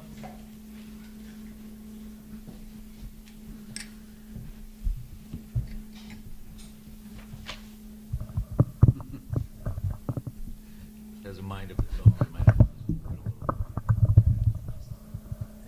Okay, good evening. Okay, I'm Anna Romano, and I'm here to speak on the safety and the walkability of the area around the Heritage Museums and Gardens.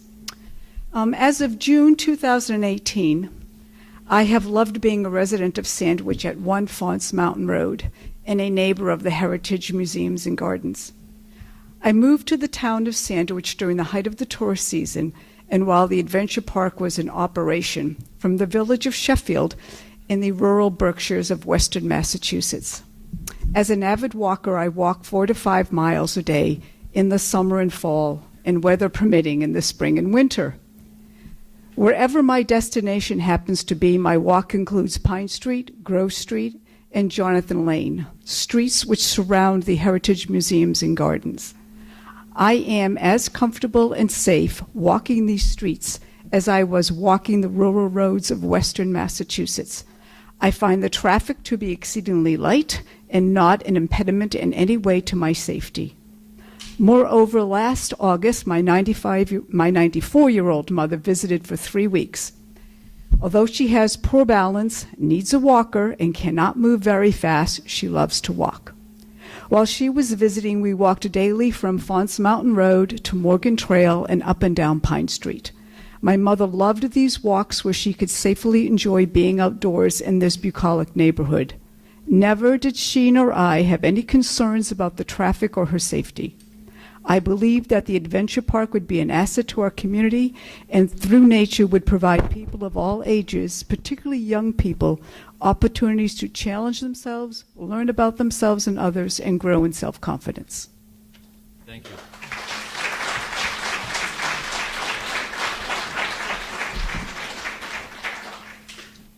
Shirley Davies.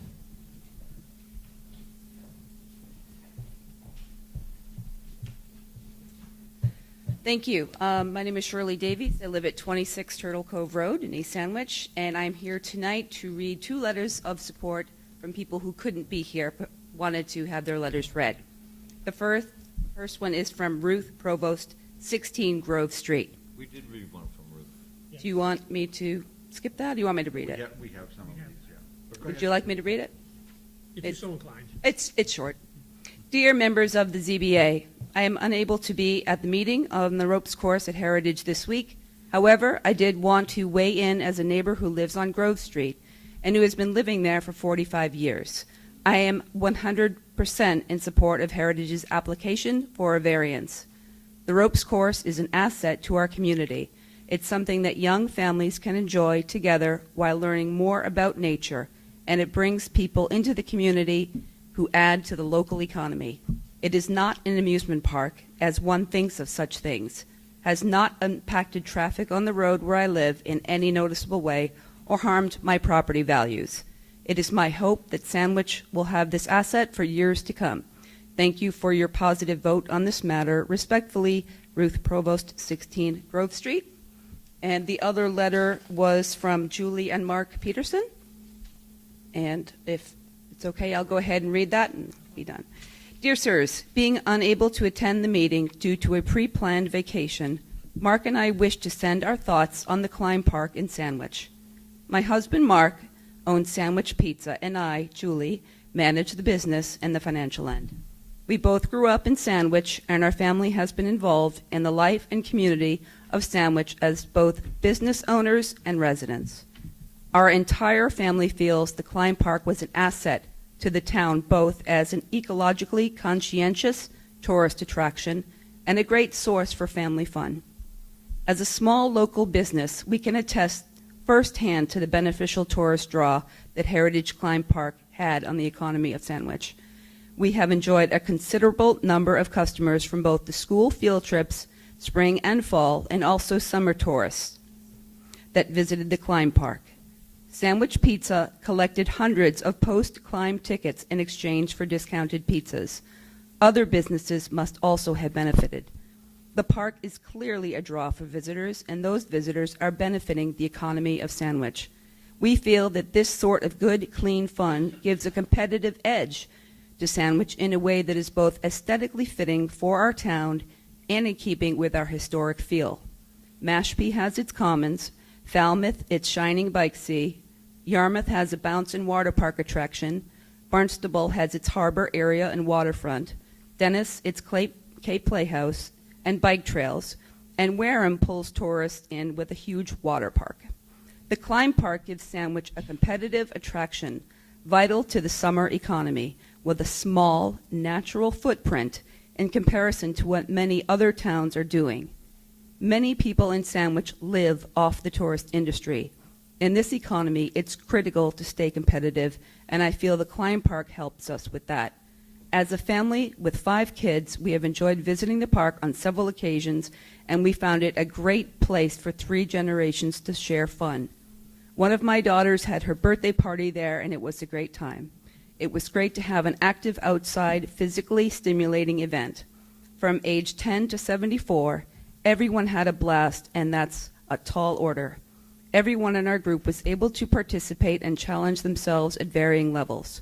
The staff was knowledgeable, and as an RN, I was very impressed with the multiple levels of safety employed at the park.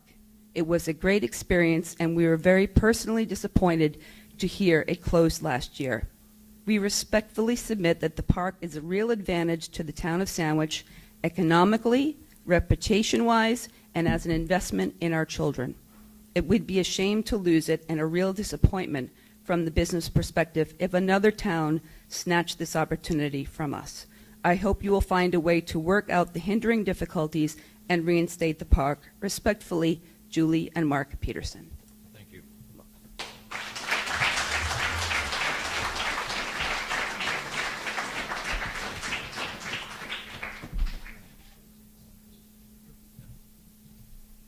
Chris Richards.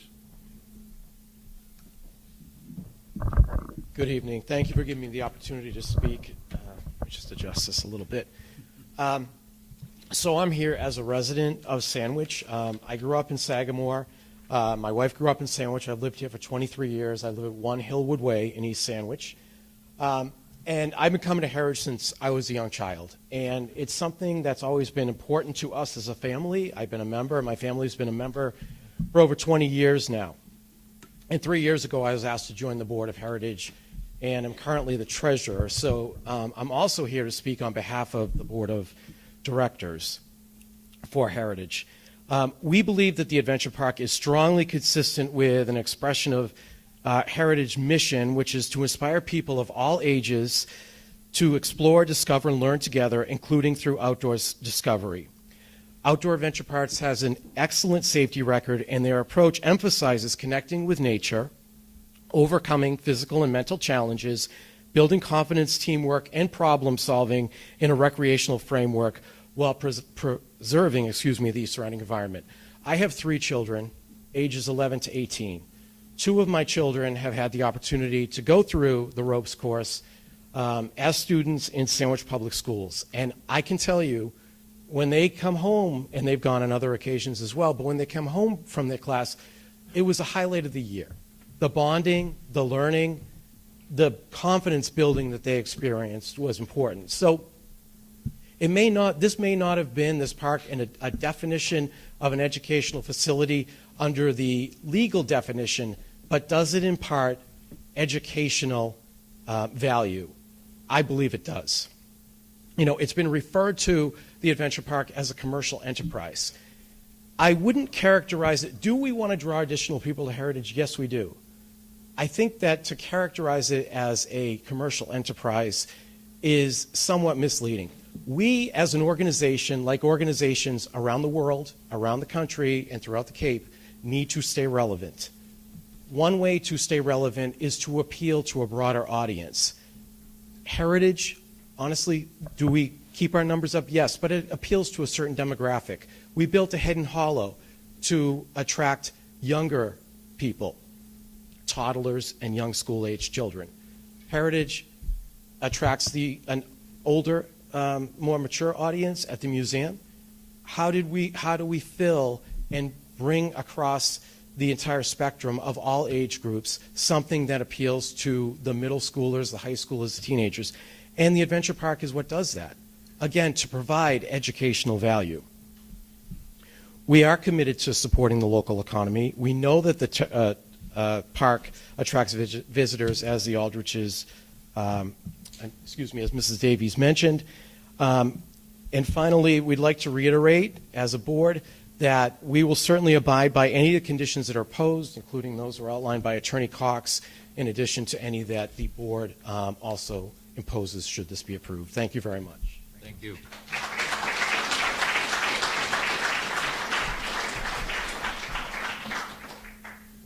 Janice Semprini.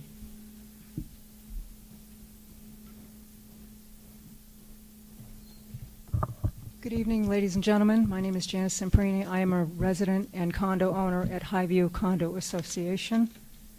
And in light of the filing by certain members of the condo association, I want the board to know that this does not represent my opinion or others within the complex. I do support the Heritage Museum and the Adventure Park. Thank you. Thank you very much.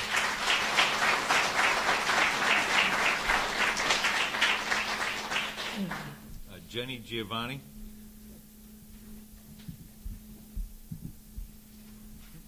Or Gavoni. Did I pronounce it wrong? I'm sorry. My fault. My fault. Anyone behind the pole?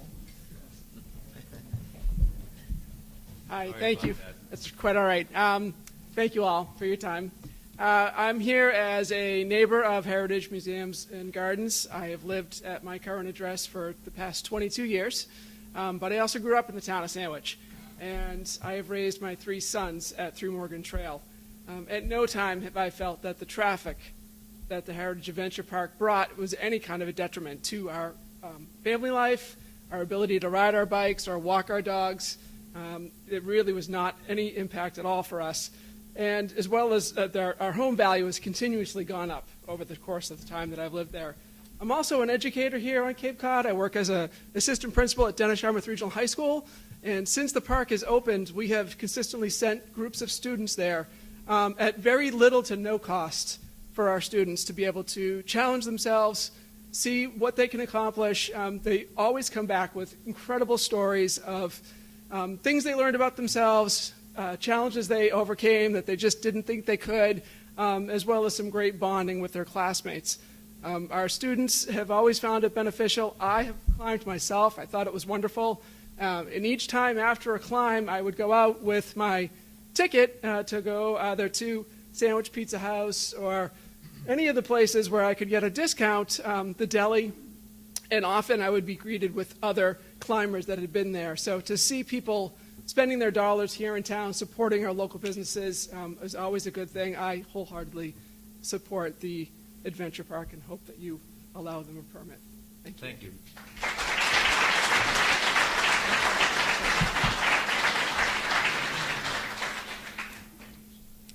Kara Peterson?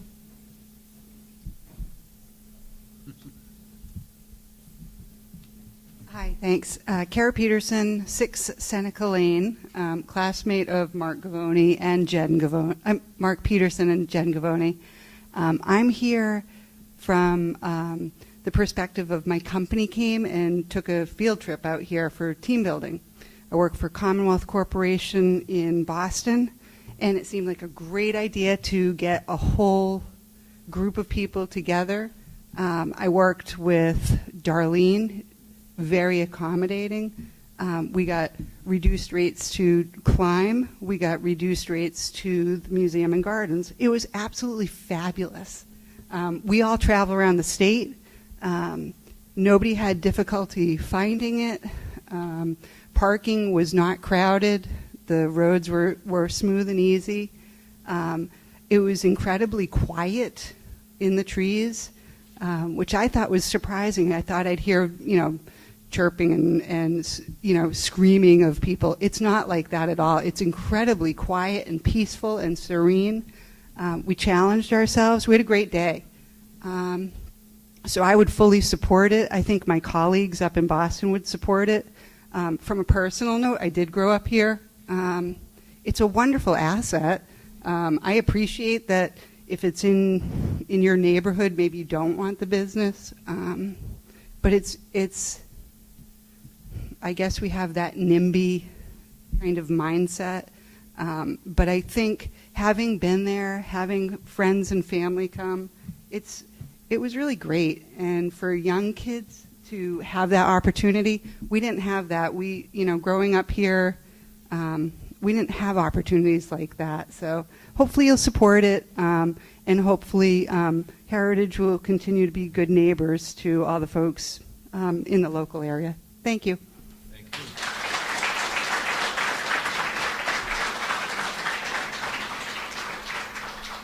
Todd Herman?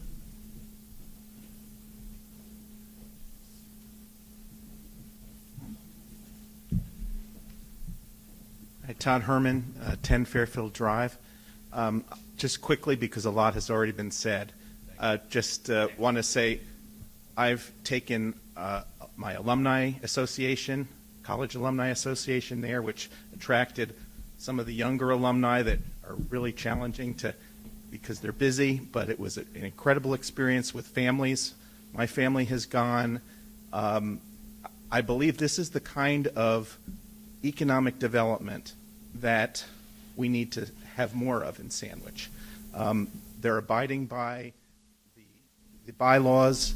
Heritage is a jewel to this community, so whatever we can do to help preserve heritage as well as this adventure park, I think is important. I asked my 17-year-old, who has been on the course, I told him I was coming to this, and what would he want to say? And he's not familiar with the Heritage Mission Statement, but what he said is, it's really great because you can overcome obstacles, and you do that through a bonding experience. I think he's a 17-year-old. There's not a lot for teens here in Sandwich other than the boardwalk. Adventure Park is phenomenal. Please, let's work out the details and get them back in business here. Thank you.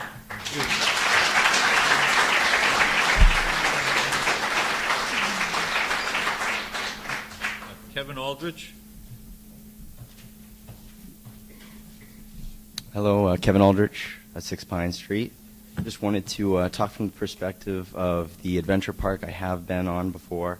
It's a life-changing experience. I had done that about 2 years ago with my family members. It's just a great place to recreate, and now that that's gone out of the area, it's really taken the lifeblood out of the neighborhood. Not saying that Heritage isn't doing a great job, but it's synonymous. You have the adventure park and Heritage doing two things: great back, 2+ years ago. And to have that shut down, I mean, I've seen some of my friends, their jobs have been taken due to it. So it's taken a toll. I hope that, you would think of, bringing it back to the end of our road. I don't see any traffic change whatsoever from my perspective, being at the start of the neighborhood. But I absolutely loved, that experience that I had. So I do hope that you guys would think about it. Thank you.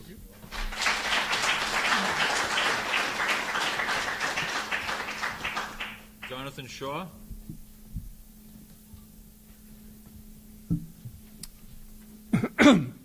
See if I've got the right voice for this microphone. Sounds good. Okay, good. I live at 3 Jarvis Street. I'm a native of Sandwich. I've been visiting the property that is Heritage Plantation since before it became Heritage Plantation.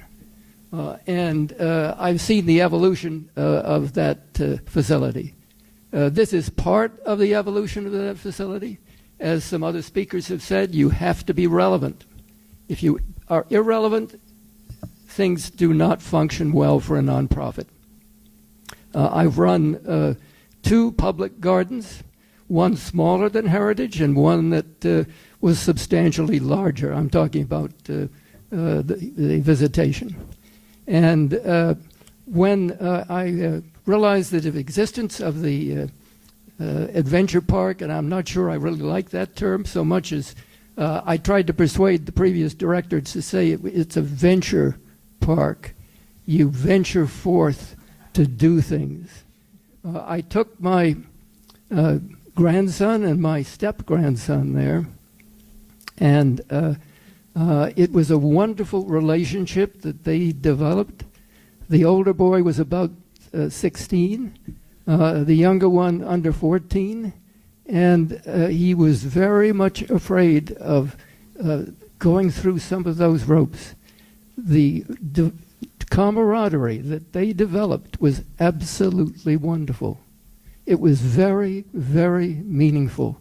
And what I've heard from other people here this evening, speaking in behalf of Heritage's program there, it is essential in its health, but it's also essential for the individual's health as well.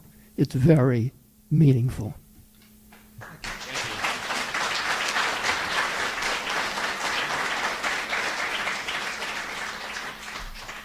Janice Samprini. Oh, Gordon McNeil.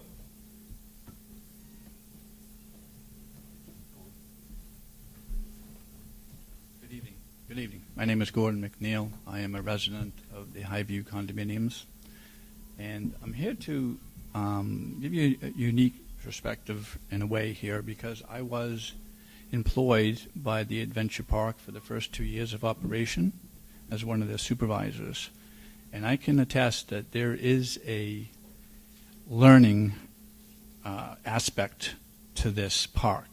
Although what I mean by that is these kids, it's for the youth in general, although adults enjoy the park very much as well. But the things that they learn there, such as trust and focus and different strategies to do climbing, as well as supporting their peers and friends, I consider that learning. Some people say, no, I consider it part of life lessons, so to speak. And I'd like to share with you one story, if I would. And it was a common thing that this happened almost on a daily basis. But this particular short story I'd like to share with you is something that touched me dearly when I was there. There was a small child named Andrew. I figured he was 10 or 11 years old, came to the park with his mother. And now I found out that his father was also there, but he had chosen to go across the street to view the cars instead of staying at the park. And I've come to find out that after going through the training session and gearing up and so forth, I noticed that Andrew was a little bit behind the curve, and I spent some extra time with him in the training portion of before you go to the climb. And I did at that point realize that this young man probably had some sort of an autism or learning disability. I recognize this because I myself have a child that at one point has a slight form of autism. So after spending some extra time with him, and after the climb, all the others went on their way and started their climb, and this young man and I stayed behind, and I spent some extra time with him. Once I brought him onto the course, no matter how hard I tried and all the training that I have was taught by Bauman and so forth, of how to encourage the kids to get on and get going with the climb, I couldn't get him to go. He took 2 steps and he just would not go any farther. Although we worked out a system, a 1, 2, 3, 4 system, which was pick the right clip, hook it on the wire, 2, lock it, 3, and put the 4, put the other clip on and go. He just wouldn't do it. So when that happened, I said, what can I do to this gentleman, make him feel better? So we have these little green carabiners that we use, and I gave him one because it says Adventure Park on it. And I watched him go sit down on the bench, and I watched him sit there and watch child after child go. And to my surprise, I watched him go through the 1, 2, 3, 4. But she said, okay, well, he was doing his hand motions like all the other kids were and hooking up, and I couldn't understand why he just didn't want to go. So what happened after that is when he didn't go and when the season ended, I thought about Andrew many times over the off season, wondering what could I have done to get him to go forth on the course and challenge himself. And I couldn't come up with anything, and it bothered me the entire season. And to lo and behold, the very next season, next summer season, I saw Andrew again. Now, Andrew this time was with his father. And his father came up to me, and he knew me by name because Andrew remembered my name. And he said, Gordy, I want you to know something. He said, that little clip that you gave Andrew, he kept it on his bureau in his bedroom, and almost every day he said that he was going to come back and climb the course. And his father said if I hadn't given him that clip to remind him, he may have not come back and climbed the course. And now he did come back and climb the course, and it was a great moment because we simply, gave each other high fives when he completed every single element. We gave each fives, and he couldn't be a happier young man. And that's where my focus on this is I'm definitely, obviously, for the park to be reopened because I think there's a learning there for the children to learn. And it's very supportive, and I think it's investing in the youth. And it's not only youth, although I shouldn't say that because at least 2 seasons that I was there, I believe we had a 75-year-old climber compete the course, which is pretty impressive. But I think it's an investment in the youth of our society that this park be opened. I think it's a great thing. It's a learning thing. They learn life lessons, as well as the park is first rate. There is no smoking, no drinking, and most of all, no bullying allowed on the course. And that's what they learn right up front. If one of their peers can't make it or doesn't want to try, they're not allowed basically to harass or bully him in any way, because all of the monitors that are trained are looking for that type of situation happening, and we address it, therefore. So I hope that you grant the permit for the park to open and consider it an investment in the youth of our Cape Cod. Thank you.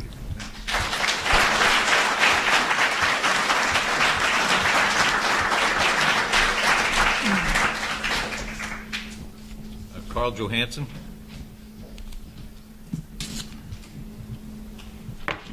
Carl Johansson, concerned citizen in the wonderful town of Sandwich, Massachusetts. Mr. Chairman, thank you for this opportunity to speak. I wasn't going to speak, but I've been listening to all of the dialogue here. As a former Scoutmaster and ropes and zipline builder for the Boy Scouts of America, and my two sons have built courses, there's no question about the value of a ropes challenge course or a zipline challenge course. There's no question. However, I don't believe that is the question that we're talking about here. I believe we're talking about a judge's order that was looked at, and he accepted and denied this from the beginning. But as a senior citizen in this town, and we're all looking at another way of getting more taxes from whatever, this is a commercial enterprise being conducted on a nonprofit situation. And we don't have anything in place at this point that would call for us, the town, to in fact levy a property tax on this situation because it is a commercial entity. And that for me is very critical and has been critical from the beginning. And I understand all of what these folks have done outside of that. But I still think a payment in lieu of taxes is a primary whatever we do here to make sure that the town going forward has an opportunity to grow from the added money that we're going to collect from property taxes. But I would like to also say we have other goals in this town. This is one of them. And it's unfortunate that the first time around that it went the way it did because of certain elements on the wrong side of this situation, not on the neighbors, but on Heritage. It should have never went that way, but it did. Now we're going to try to correct it. And I still think that you have to look at what the judge said. I sat through every one of those meetings, and I sat through the original meetings that you had here. We still don't have a letter of recommendation from the Heritage, from the historical, and I'm assuming that that's going to be another part of this process later. But I'm just saying, for me, all the folks that came up here and said that it is a wonderful experience. There's no question, and I can't disagree with that because I know because I was involved in it once in another lifetime. But I would just think we need to look at the whole thing and keep what the judge from the Superior Court said in mind when you make your final decision, because if your decision is counter to what he has put in his documentation, you could come back with a situation which we don't want. We've already got a bad situation because of what happened. Thank you. Thank you.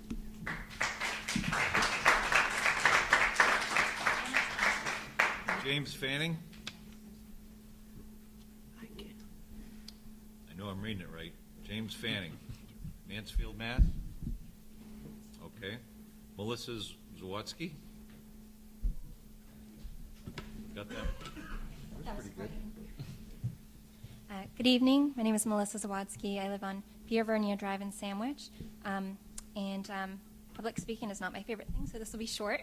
Plus, I don't know how much longer my boys have. So, but I felt I needed to come up and speak tonight for my family and many other families like mine in Sandwich who perhaps could not be here tonight because they also have young children. The Adventure Park closed before I had the opportunity to bring my boys. The minimum age is 7, and my oldest boy is now 8, and my youngest is 6.5. He'll be 7 in August, and I would very much like the opportunity to be able to bring them to this park. There are places in Sandwich and the surrounding towns that cater to children, and there are places that cater to adults. There aren't a whole lot of places that bridge that age gap and provide opportunities for family members of all ages or people of all ages. And the Adventure Park does that. It provides bonding experiences for families and for children, school-age children. And I think, especially in this day and age, we really need something like that to benefit all of us. And so I hope that you will approve the permit and vote to reopen the park. Thank you very much. Thank you.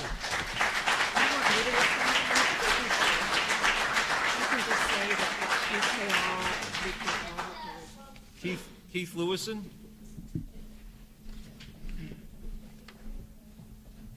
Good evening.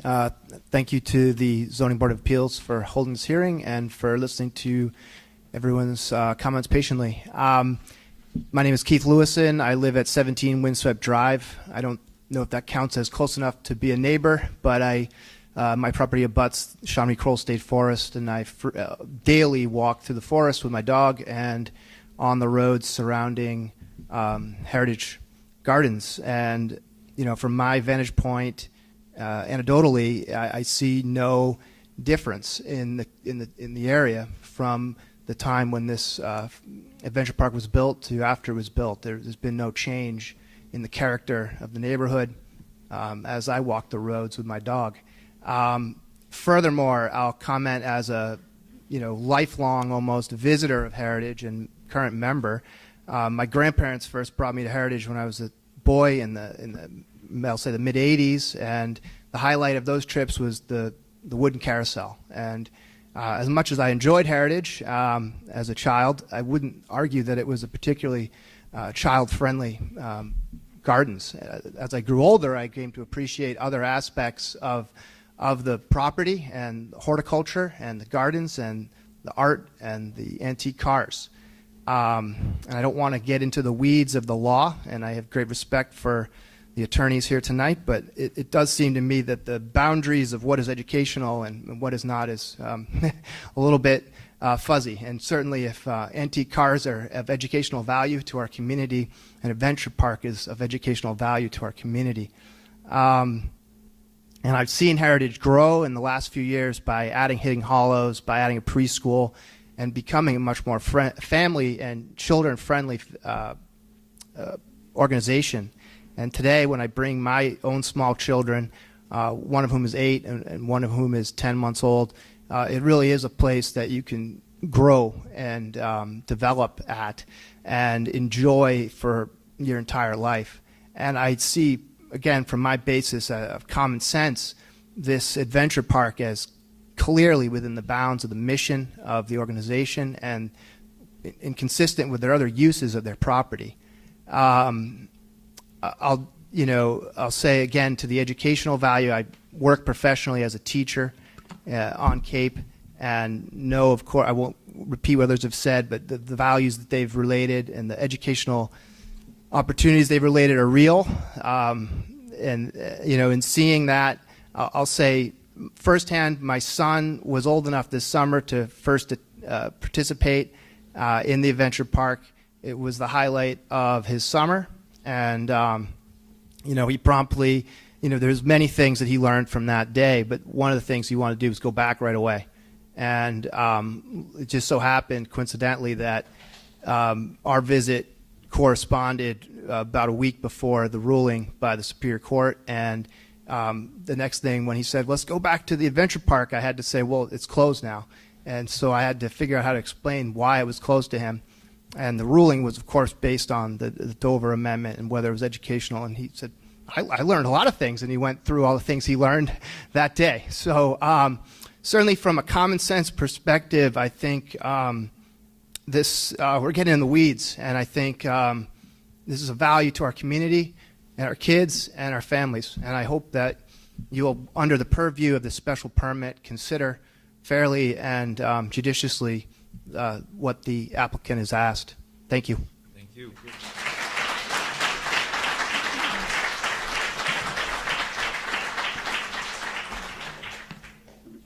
Eric Small?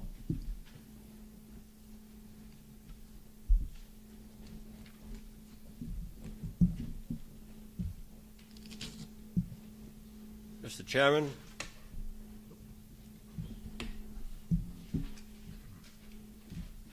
board members, I'm Eric Small, 6 Jonathan Lane.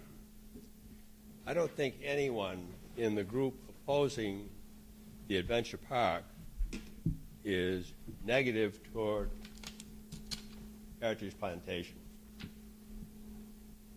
We've lived here before Heritage was built. We generally have enjoyed Heritage Plantation.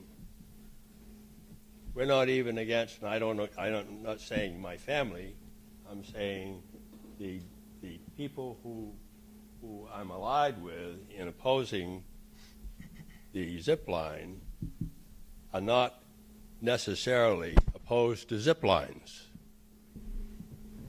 We're opposed to where it is.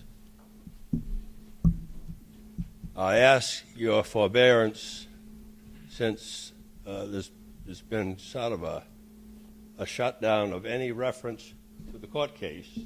I have one page here, and much of it comes from the court case.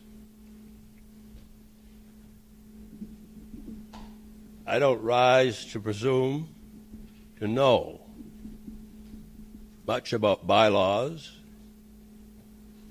and you are all charged with the responsibility of enforcing the bylaws. As I understand it, one of the first tenets of the bylaws is to protect the citizens of the town and their property from harm. The Superior Court has ruled that the introduction and operation of the aerial park, a commercial enterprise at Heritage, does such harm. And with this ruling and others, the court ruled that the aerial park is permanently enjoined from operation at this location. This is in accordance with applicable bylaw. The approval of the application before you tonight to remove the harm and to overrule the court's ruling is, it seems to me, beyond what your board is charged with. Thank you very much for your attention. Thank you.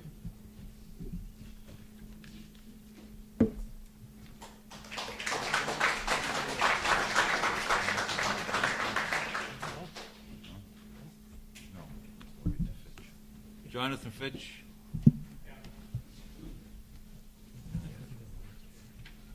We know you're new to this, so. Excuse me? You spell your name? Yes, spell your name. And we know you're new to the ZBA. Yeah. Mr. Chairman, members of the board and neighbors, residents of town, wonderful facility. I would not disagree with any of the testimonials that you've heard tonight. Wrong place.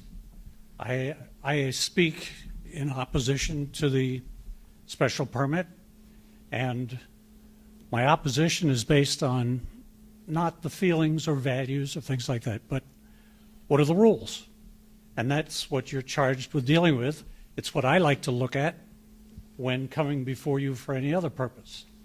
So what I'd like to do is just rattle off a couple of one-liners here, not to belabor issues that you've already heard about. One of the issues, compatible with the neighborhood for the structures. Are yurts really compatible with the houses on Pine Street, Jonathan Lane, or Grove Street? The parking is not screened. Take a look at it. You have to apply some rules. One of them would be to first decide, is this a small-scale community outdoor facility? Small-scale community. If you look at the volume of admissions that has steadily increased up to approximately 30,000, and their obvious intention to keep marketing, the numbers are going to be substantial. I submit to you that when you define that term, that you consider volume. Also, the word community. The attraction goes far beyond the community. There are numerous, or maybe even most, admissions sold to people outside of Sandwich, outside Barnstable County, out of state.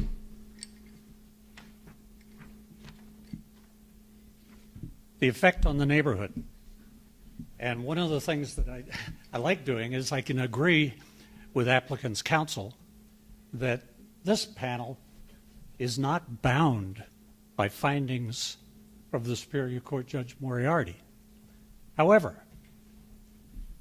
whether you call it collateral estoppel, whether you call it issue preclusion or res judicata, once the issues are litigated between the same parties, they can't be litigated again.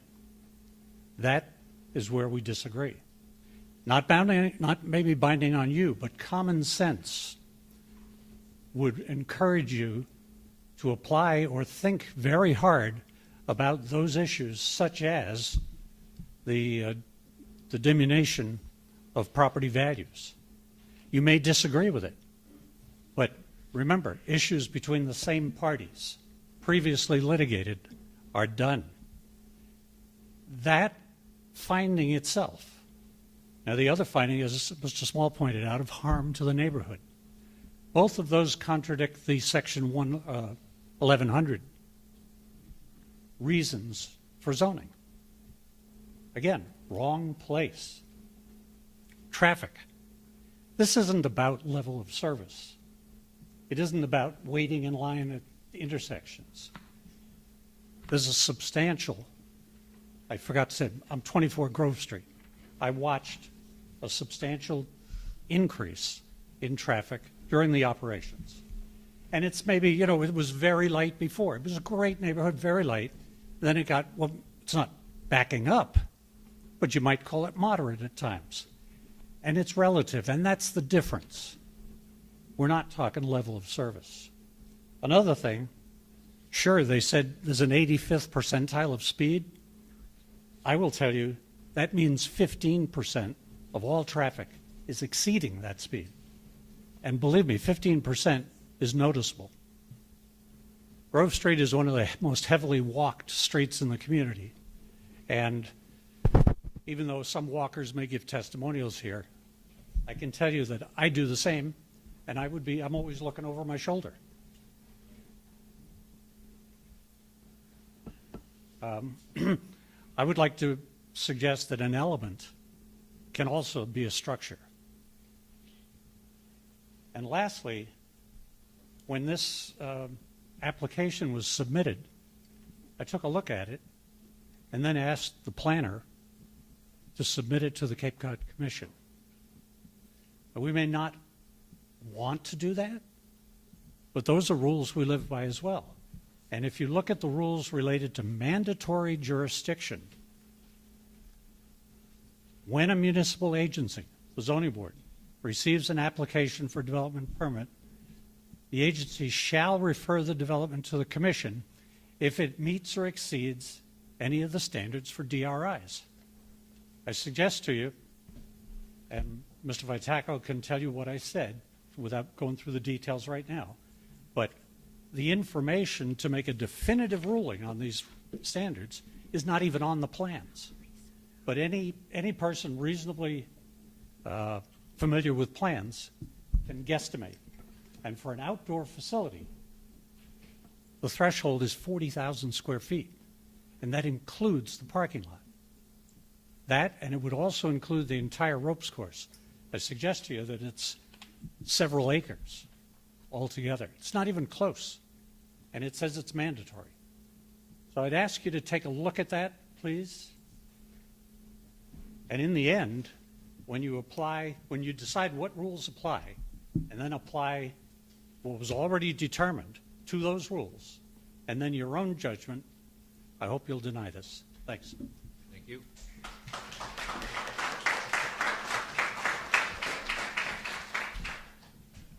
All right, that's the end of our existing list. Is there anybody that hasn't spoken yet that would like to say something that we haven't already heard. Gentleman back there. By all means, sir, what's your name? What's your name? Kevin Serault, 12 Old Farm Lane. Kevin what? Serault, S-A-R. Yep. E-A-U-L-T. Okay. Thank you, Kevin. Just a couple quick things. I'll try not to touch on it. I'll try to be very brief. First time I went to the adventure park, went down to the parking lot, and I was like, where is it? Because I couldn't see it. It was hidden within the trees. I couldn't hear anybody there. I was like, is it even open? The most noise you ever hear there is kids laughing and joking and playing. Maybe a shout here and there to talk to each other. Nothing different than I would hear in my neighborhood, or I would hope to hear in my neighborhood. Kids outside playing, having fun. It's a pretty light footprint. There's no lights, there's no nothing, all that. We talked about that. A couple of things I heard earlier. The gentleman talked about they don't allow bullying. First time I did go with my 7-year-old daughter, on the very first element, she made about halfway across, she started to cry. 2 elements later, I tried to help her, and she slapped my hand away because she gained so much confidence in that short time that she didn't need Dad's help anymore. That's the kind of change things like this can do. What I've seen since is not so much bullying, but my same kid actually encouraging somebody she didn't know. And other kids who didn't know each other, never criticizing somebody because they're going slow, but saying, you can do it, you can do it. There's value to that. I don't know how to put words to it, but I think it really special things happens to kids and things like this. As far to amusement park, I won't get to the technical parts of the zoning bylaws. There's no lights, there's no electricity, there's no music. Again, all you hear is kids laughing and playing, families laughing and playing. It's the kind of thing that we would want in our town. And I won't claim to, I'm not an expert on the bylaws by any stretch. I did read them last week in advance of this meeting. Section 1100 has been mentioned many times. I bring you to item J. It says preserving and increasing the amenities in town. This is something that increases amenities in town. It's been spoken to by many folks, and I'd ask you take that into consideration as well. And with that, I told you I would keep it brief. Thank you very much. Thank you. Thank you.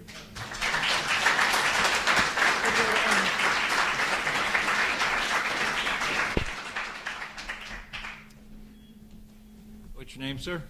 My name is David Trapasso. I live at 31 Pine Street. Can you just spell your last name? Trapasso. Okay, great, David. Thank you. Thank you for allowing me to speak. I appreciate the opportunity.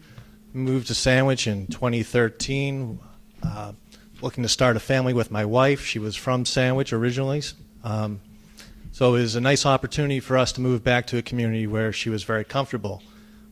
During my time here, my father-in-law, who also lives in Sandwich, was showing me around the town. I think trying to help persuade me to move to Sandwich. One of the roads that he took me down was Pine Street. It was a very quiet, quaint street. Saw a lot of people out walking, beautiful day. And it was quiet. It was excellent.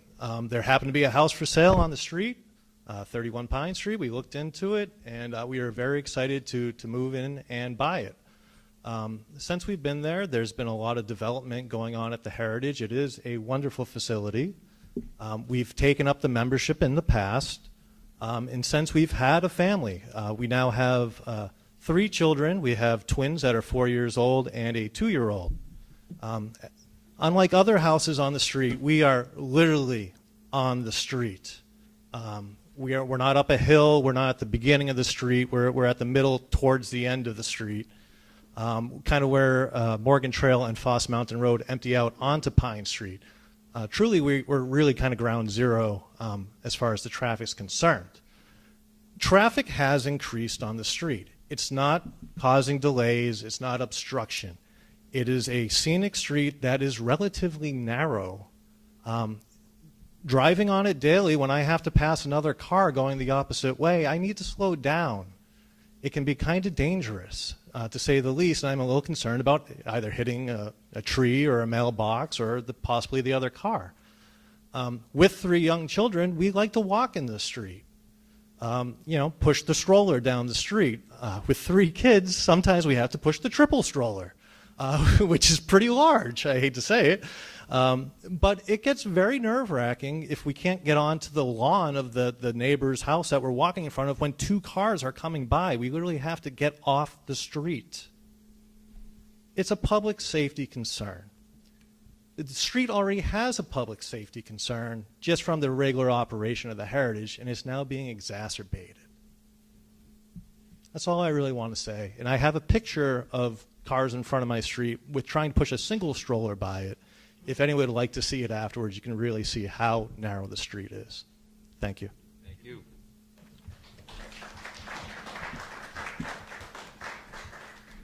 All right, anyone else?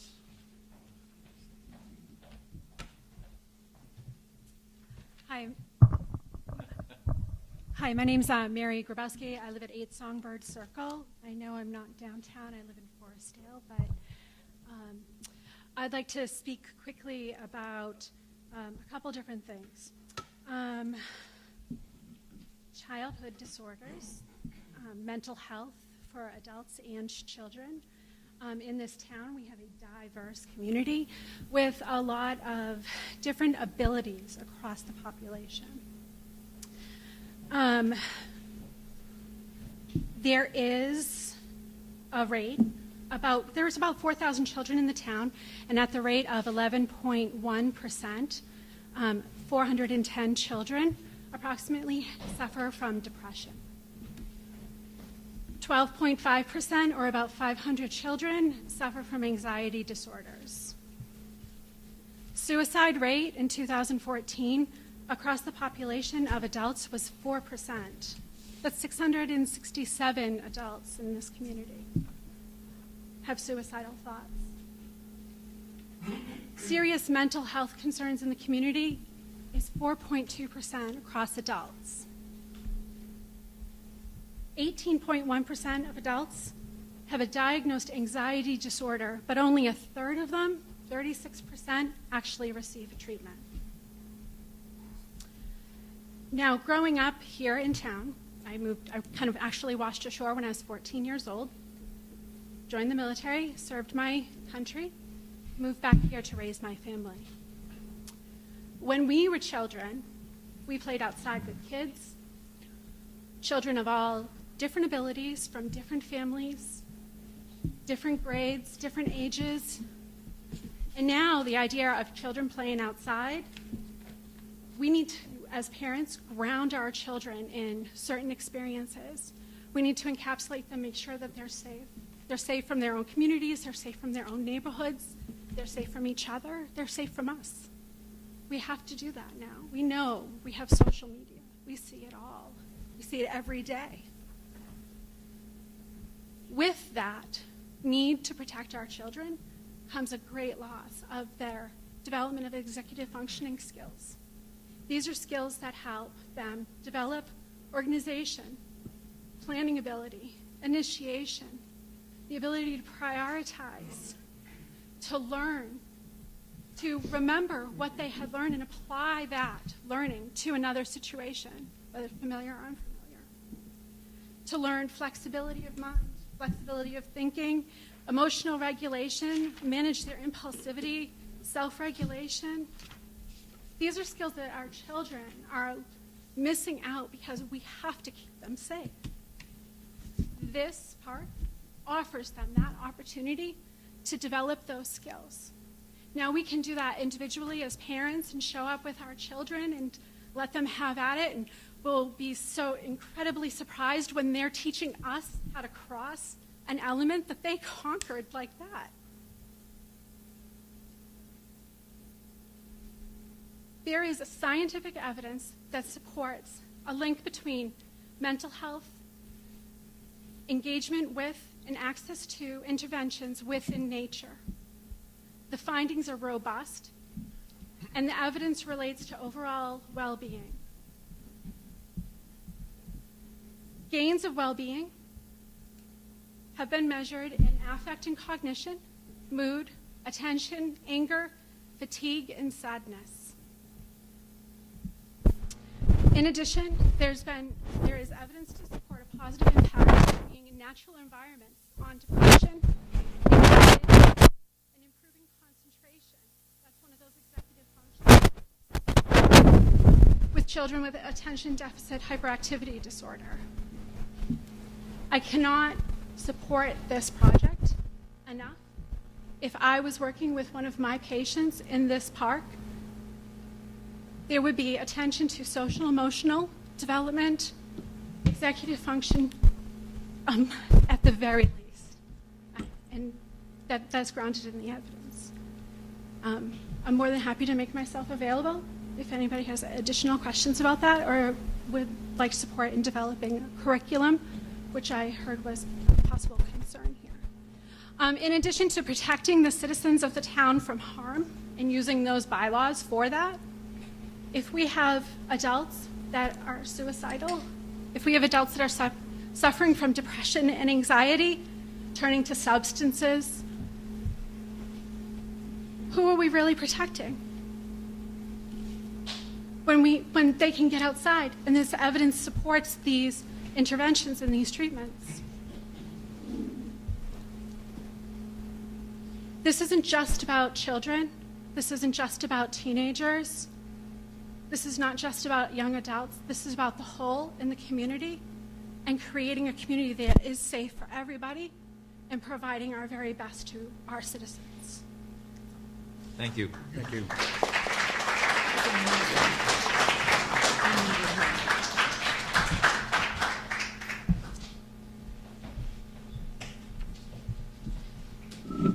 Good evening. My name is Kevin Murphy.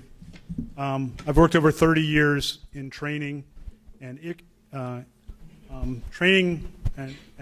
experiential format is incredibly powerful, and I applaud that. I've done rope courses and bonding and team building in every form and every format. And the point that this man made is the true point. We are not here to discuss that importance. We're here to discuss education, and the education we want to take away is the case study on the process of justice. I moved into this town 3 years ago, and I went to the library and listened to these gentlemen talk and explain how we initially petitioned this.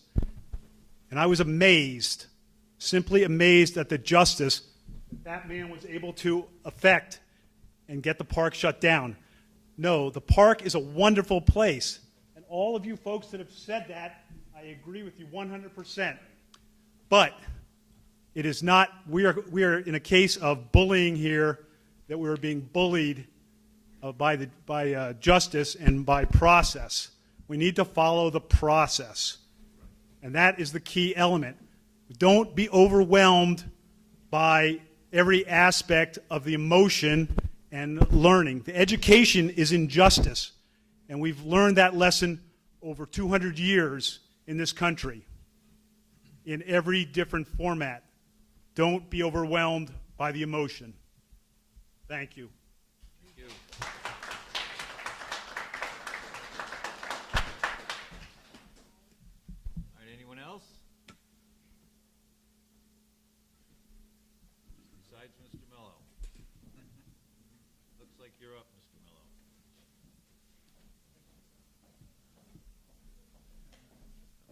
Please limit it to 5 minutes. Sure, thank you. And thank you for letting me address the board again. I appreciate that. So what I'm hearing from supporters is that they like the park. They think it's interesting. They think it's good for the kids. I'm all for that. I have 4 small children of my own, the most recent of whom was born 2 days after Heritage actually filed its underlying application for a special permit. That's fine. They have anecdotes about how they think it's good for business. That's all fine. It's also flat irrelevant. Think about the legal bars. It's an amusement park. It's not a small-scale use, so you can't issue a special permit even if you found that it could be construed to be encompassed within the scope of the definition of recreational facility. It's not an outdoor recreational facility. Even if it could be encompassed within the scope of that definition, it's not. It doesn't satisfy the conditions preceding to the issuance of a special permit. It's got structures. I didn't even address the fact that it's not sufficiently screened. The parking area is not screened from the public way as it's required to be under Section 4151 and 3540, I believe it is. The aerial adventure park itself is supposed to be screened from any areas of the zoning district, okay, off the property. That's under Section 3540.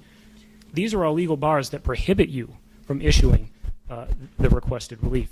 And these are all dispositive issues that you can achieve without even addressing the typical special permit criteria that normally is applied under the Zoning Act and under the zoning bylaw. But even were you to apply those criteria, okay, still the board would be required to deny this application. First of all, someone pointed out, and it's absolutely true, that the court did find conclusively that, and I'm quoting from the decision, the neighborhood is rural, scenic, and historic, and the adventure park alters the character of the neighborhood. That issue has already been decided. That's one of the criteria that you're required to weigh under the bylaw and under the Zoning Act. Okay, the project isn't in harmony with the general intent of the zoning bylaw with respect to this neighborhood. In fact, it contravenes it, as the court expressly found. Okay, and I respect the 5-minute limit, so I won't go through chapter and verse all the relevant elements, but I'll hit the high points. First of all, you may recall a couple of years back that the Old Kings Highway Regional Historic District Commission, the commission now, not the committee, the commission, dealt with this, had a proceeding related to this project and found, as a basis of agreement, that there was a drainage issue with the property. That's something that the developer wholly neglects in its submission, okay? Drainage is an issue. With respect to the appraisal analysis and the developer's 11th hour attempt to relitigate it, first of all, I disagree wholeheartedly. That decision that the court issued, okay, that included a binding determination that the Aerial Adventure Park resulted in a minimum of a 10% diminution of value among properties in the neighborhood. That is binding, okay? And even if you want to raise a hyper-technical argument that would discredit that proposition, I personally would disagree with that. But even if you wanted to raise that, trust me, as a practical matter, if this board issues a determination that's inconsistent with the court's decision on that score, it's very susceptible to challenge on appeal. I promise you that, okay? Now, in addition to all those dispositive bases, there are also bylaw violations that independently serve as grounds for the denial of this application. Okay, and we've outlined a lot of those in our submission, and I won't belabor them. But one that I want to emphasize, because it irritates me infinitely, okay, and it always has, and that is, and this is relevant insofar as I don't think the board wants to be in the habit of issuing zoning relief for projects that include blatant patent zoning bylaw violations or bylaw violations, period, legal violations. The one that's always bothered me, okay, and it's irrefutable, is that this project does not have a valid certificate of appropriateness associated with it. There's no dispute that the proceeding from which that certificate of appropriateness was issued by the Historic District Commission was fatally defective procedurally. Okay, there's no dispute. Everyone acknowledges that scores of abutters were not notified of that proceeding, including Highview residents, and didn't know about it, in fact, until it was too late to challenge it.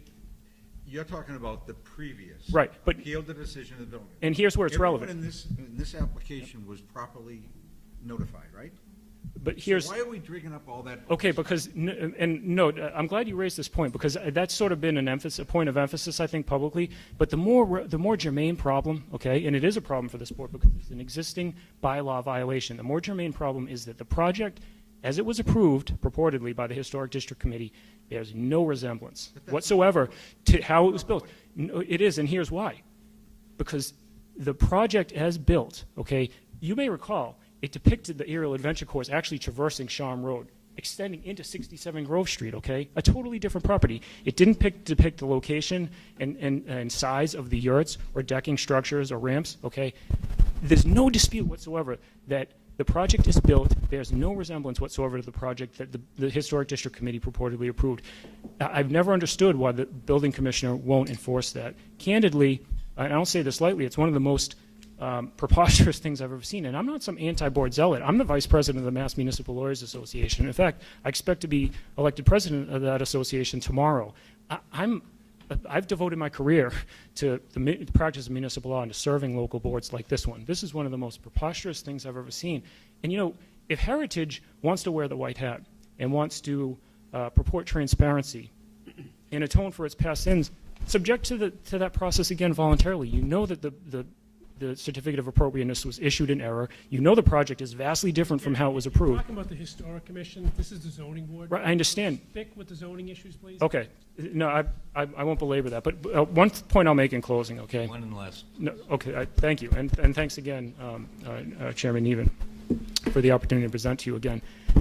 If the board is at all inclined, and I would submit again, for a variety of bases, there are a number of dispositive bars to your approval of the special permit application. But if the board is even remotely inclined to grant this permit, before doing so, I would submit that it must undertake the exercise of going through the chart that I prepared and provided to the board that enumerates all the elements and all the specific criteria that you have to find, and make an independent determination in the developer's favor with respect to each of those criteria. Unless you've undertaken that exercise and completed it, then I would submit you can't issue a special permit.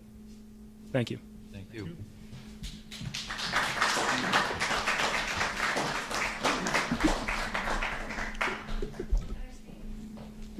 Please.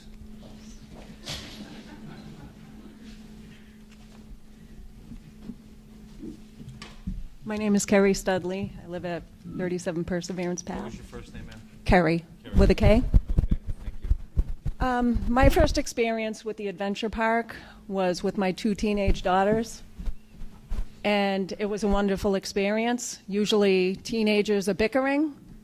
They helped each other. They loved it so much that my oldest daughter went back and applied and was hired. She loved that job so much that her younger sister went and applied and got a job. It's pretty uncommon where teenagers love their job. They love going to work. My daughter met people from other countries. She got to use Spanish that she learned in school, just learned different cultures. I went up in the trees and did it. Everybody says it's for the kids. It's for adults too. It was the best workout I've ever had. The feeling you get when you complete the course is amazing. I watched other siblings helping each other. I went with my husband, and that was the best team building experience we've ever had, right? I learned quickly. You say it's not a learning experience, I can tell you it is. You don't go through one of the elements feet first, because if you do, you have knots on your knees. You learn a lot.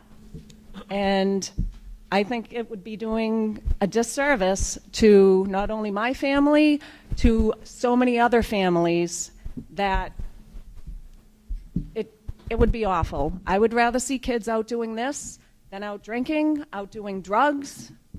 And it's one way for them to get their faces out of their phones, out of their computers. I think more adults should do it. Childhood obesity is at an all-time high. We need to get people out. And it would be a shame if you did not reissue the permit and get this place open, because it's a wonderful experience. Thank you.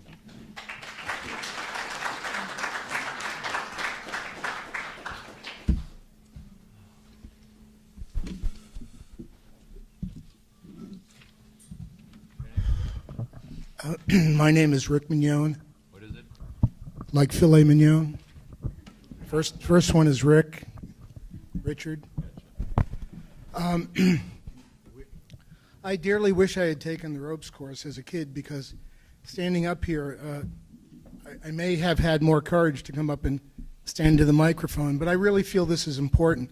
First of all, I just want to address, first of all, I'm a volunteer at Heritage, so I go down Pine Street, I drive to Heritage sometimes several times a week, and I never notice any traffic issues at all.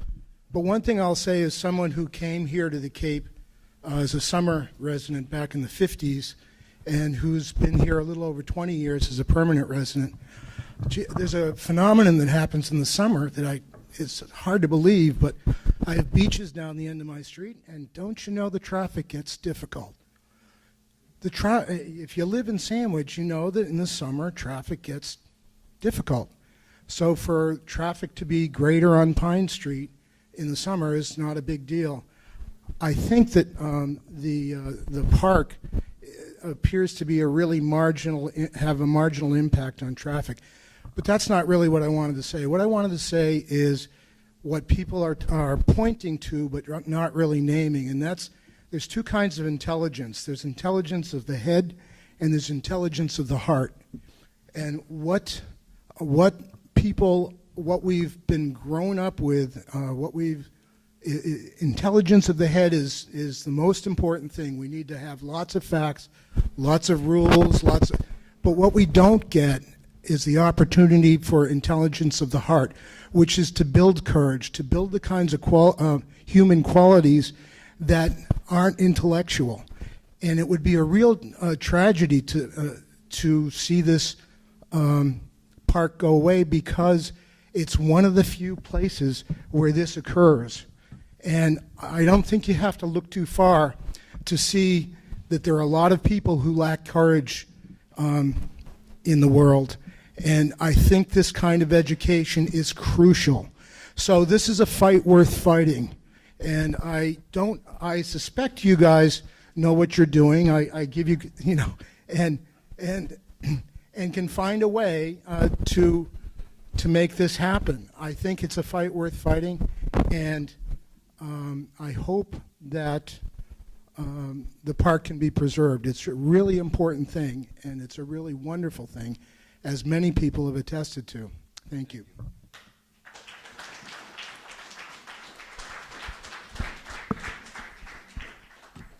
Yes, sir. Please keep it short. I'll keep it pretty short. What I understand is this board is looking at whether or not to give a special permit to operate the adventure park. Am I correct? Yes. So there's no building permit. Am I correct? This is just a special permit. Right. So this just to operate. Correct. There is no building permit because it's been annulled. It's not, we don't have anything to do with the building. Good. Good. Nor historical, nor finance. Taxes, none of that comes before this board. Okay, that's great. So they have to get a building permit, and they have to do go all through the the. other stuff, right. They got to go through the whole shoot match. Right? Correct. By the way, I got a great idea that would satisfy everybody in this room. Pizza. No, close.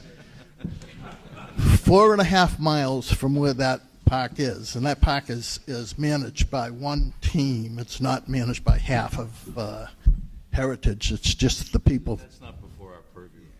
The purview here is they're applying for a special permit to keep it right where it is. Please, let's not even go there tonight. All right. Thank you. but it would be a nice It was a idea. good try. Yeah. Yes, sir. Tom McDonald, Crestview Drive. I've watched this issue develop over the years, and I find it somewhat compelling that the zoning board of appeals feels it has more jurisdiction and more authority than a superior court judge. We don't. You are acting like you do. We don't. This The is superior, if I could be allowed to finish, Mr. Killian, I'd appreciate the ability to finish. application. Are you going to allow me to speak or not? But I'm just explaining to you, we've had this discussion earlier. This is a different application altogether. I understand it's a different application for the same project. But it's a different. For the same, Mr. Killian, once again, could I be allowed to speak? Okay, but we've gone over this already.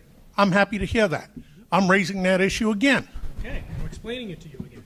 Well, thank you very much. You've explained it twice. I fully understand your position. But they had an aerial adventure park. A Superior Court judge ruled the aerial adventure park was invalid. It could not, once again, open, Based upon what? based upon a Superior Court judge's ruling. His ruling was on the Dover Amendment, was it not?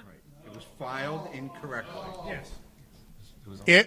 His ruling said that they could not operate the aerial adventure park at that location. They're now back here under the guise of a new title, trying to get that pushed through.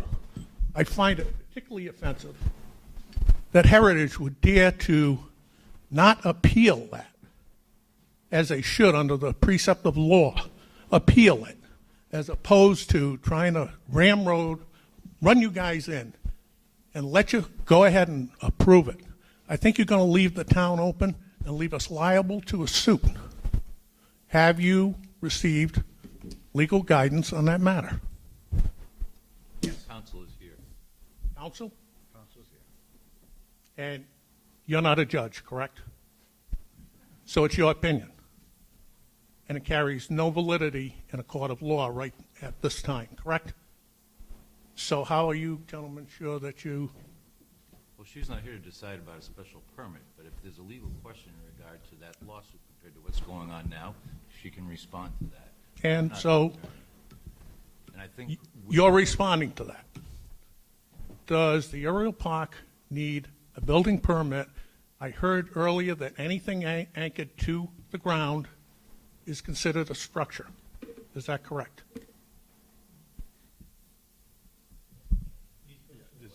I'm sorry, Brendan.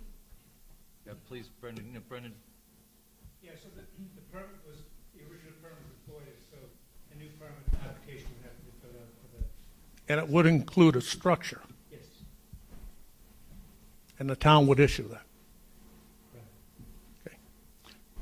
Once again, I find it very upsetting that you folks on the place of a single council feel that you have the ability to overrule a Superior Court judgment.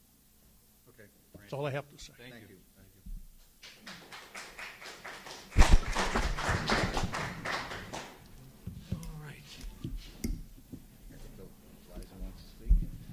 Liza, would you like to? At the very end, I'd like to just respond to some of the Well, public more than comments. happy to. And I won't take long. I recognize the hour. My name is Ursula Price, and I reside since 1978 at 63 Highway Drive. And I would like to refer to the impact analysis that was submitted to you by Heritage.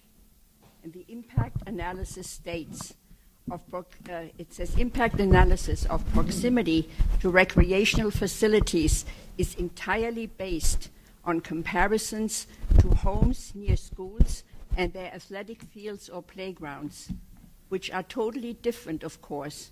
Schools are an integral part of the community.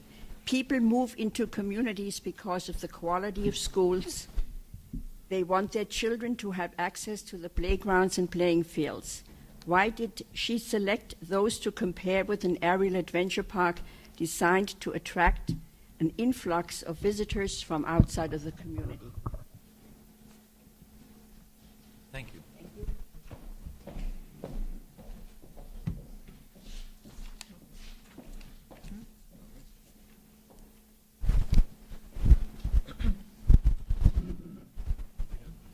Anybody else like to speak, or are we finished for the evening in that regard? Is there anybody outside?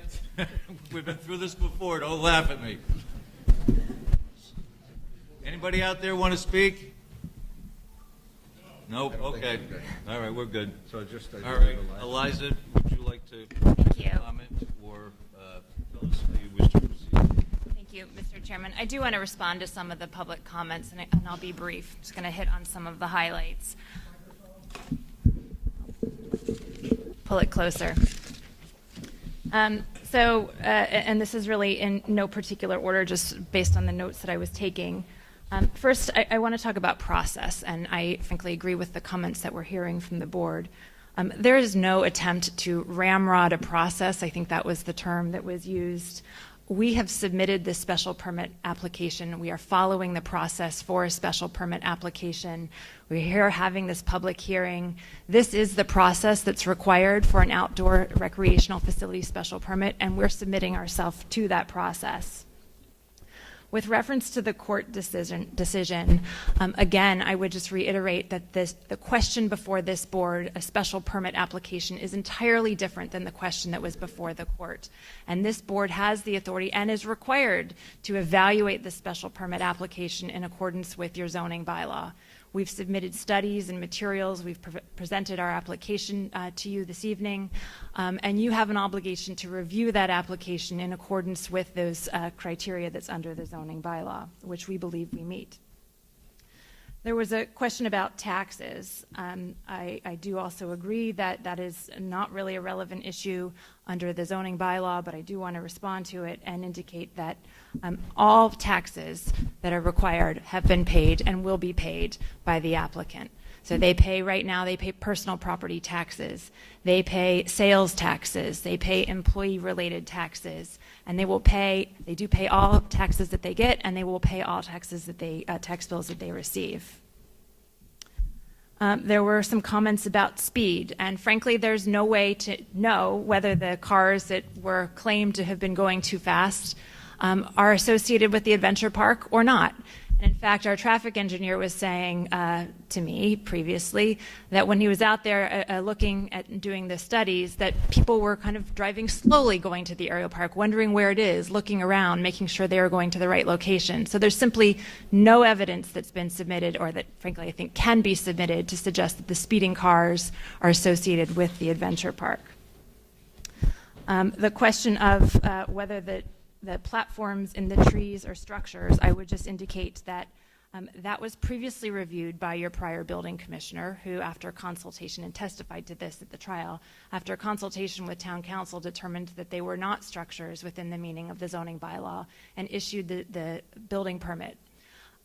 Had he determined otherwise, that they were structures, they would have been required to be at least 30 feet back from the property line, as was testified to earlier, indicated earlier. Some are as close as 26 feet to the property line. We think that was the right determination, that these are not structures within the meaning of your zoning bylaw.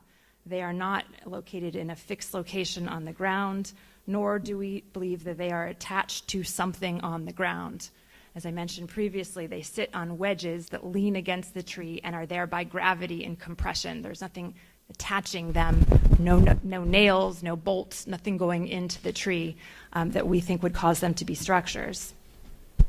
One of the members in the public spoke about the Cape Cod Commission, and I would refer the board to the comments in the staff report that your town planner prepared, wherein it looks like he spoke with Cape Cod Commission staff and confirmed that there's no mandatory jurisdiction. Moreover, I do a lot of work before the Cape Cod Commission, and I would tell you that the Cape Cod Commission will take a case if they think they have mandatory jurisdiction over it. I've had cases before that have been constructed. The Cape Cod Commission asserted their jurisdiction and required that project to go through the review process. I agree that this is not something that requires mandatory Cape Cod Commission review. And if it did, it's been years now since this has been open and operating. I assume the Cape Cod Commission would have asserted its jurisdiction.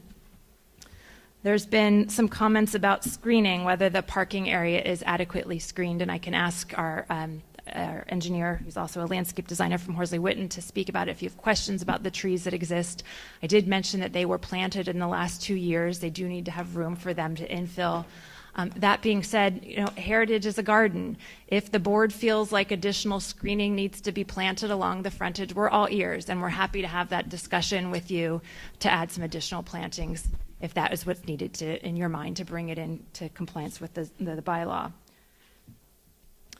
Old Kings Highway, again, I agree, that is not within this board's jurisdiction. And in fact, the comment that was made by Attorney Mello that this particular property was evaluated and drainage impacts were considered by the Old Kings Highway to confer standing is not right.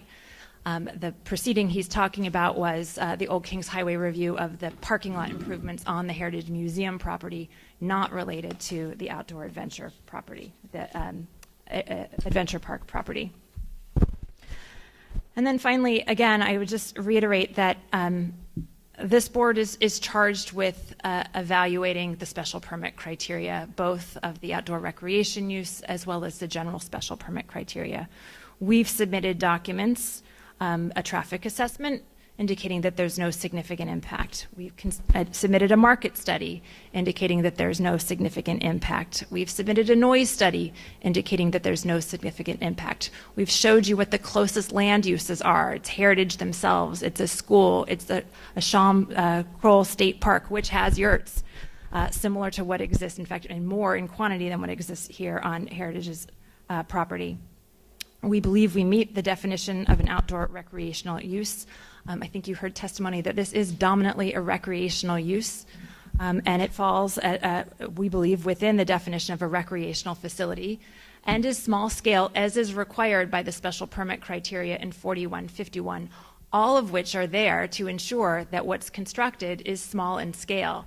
It has, as I mentioned, limits on seats, limits on coverage, limits on sizes of structures, number of stories allowed, requirements in terms of a larger lot. We meet all of those requirements. And again, to the extent that the board feels like there needs to be some minor changes, tweaks, additional plantings, we're all ears, and we want to work with you and with the town to get this project approved. We think it's good for the town. We don't think it has any substantial harm to the community, and it meets the criteria of the bylaw. So again, we're happy to continue to engage and answer any questions that the board may have. Thank you. What was the question we had? We're talking about financial, the impact study, and we asked Eliza, and she said she didn't know the answer but could get it. Yeah, it's relative. Can that gentleman come to the next meeting and discuss this? Sure. It's a woman, Heather Ross, who Heather prepared Ross, it. Yep, she's a local It was appraiser. relative to the time period they were back to look at the property values. It was different for every segment Okay. of real estate. Okay. But is that germane to the requirements of 4151?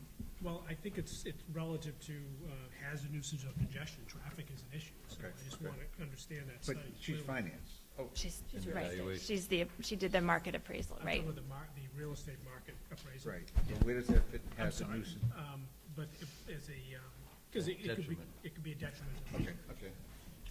So no more questions from the board to Well, the actually, applicant? I do have one. I was just curious with Eliza. If they did have to relocate that to meet current setbacks, could they? Would they on that particular property? I mean, you have quite a bit of room there. I'll ask Bowman to respond. It's definitely possible. We do feel that the platforms and things have a definition that does exclude them from being a structure, but it is possible. But it is possible to move them to basically wherever they needed to be. As long as there are the trees, because we work with the trees and in the trees, so as long as there are trees available, there are number. And maybe I got a question for you, town council here. Could you clarify, possibly, maybe not now, but hopefully now, what does the permanently enjoined ruling, does it have anything towards this particular application for our concerns? In my opinion, it does not. Really, the way that this works procedurally with respect to the prior litigation is that there was a preliminary injunction initially sought by the abutters. That was denied by the court. And so procedurally, where that goes in the court system is for consideration of whether or not, after a trial, a permanent injunction is issued. Preliminary is sought first. It was denied. Permanent was ultimately issued, but it was only with respect to that particular appeal, which is the question of the Dover Amendment. So the permanent injunction, in my opinion, does not preclude the board from considering it as a permanent. Thank you. All right. Now, okay, our options are, Let's keep it open. Keep it open. For, till the 28th, continue till the 28th. Ms. Morris, was that her name, Ms. Morris? From Heather Ross is her Heather name. Ross. To allow Heather Ross to come before us to discuss the financial issues? And, any other questions you might have. Yeah. All right, someone please make a motion to continue the. I'll make a motion to continue Till the 28th. till the 28th. I'll second. 20, 6 o'clock? I'll second Yeah, that. 28 at 6 o'clock at this location. I'll second that. All in favor? Aye. Aye. Do you want to announce to everybody what we'll be doing? Sure. No, just so people know that we'll be here on the 20th. All right, just so everybody understands, there's more information that we'd like to have the applicant provide. We're not going to deliberate this tonight. We're going to wait until we hear next week from the real estate appraiser again and get some more questions answered. Then most likely at the next meeting, we will be closing the special permit and deliberating on it. But it's not going to happen tonight.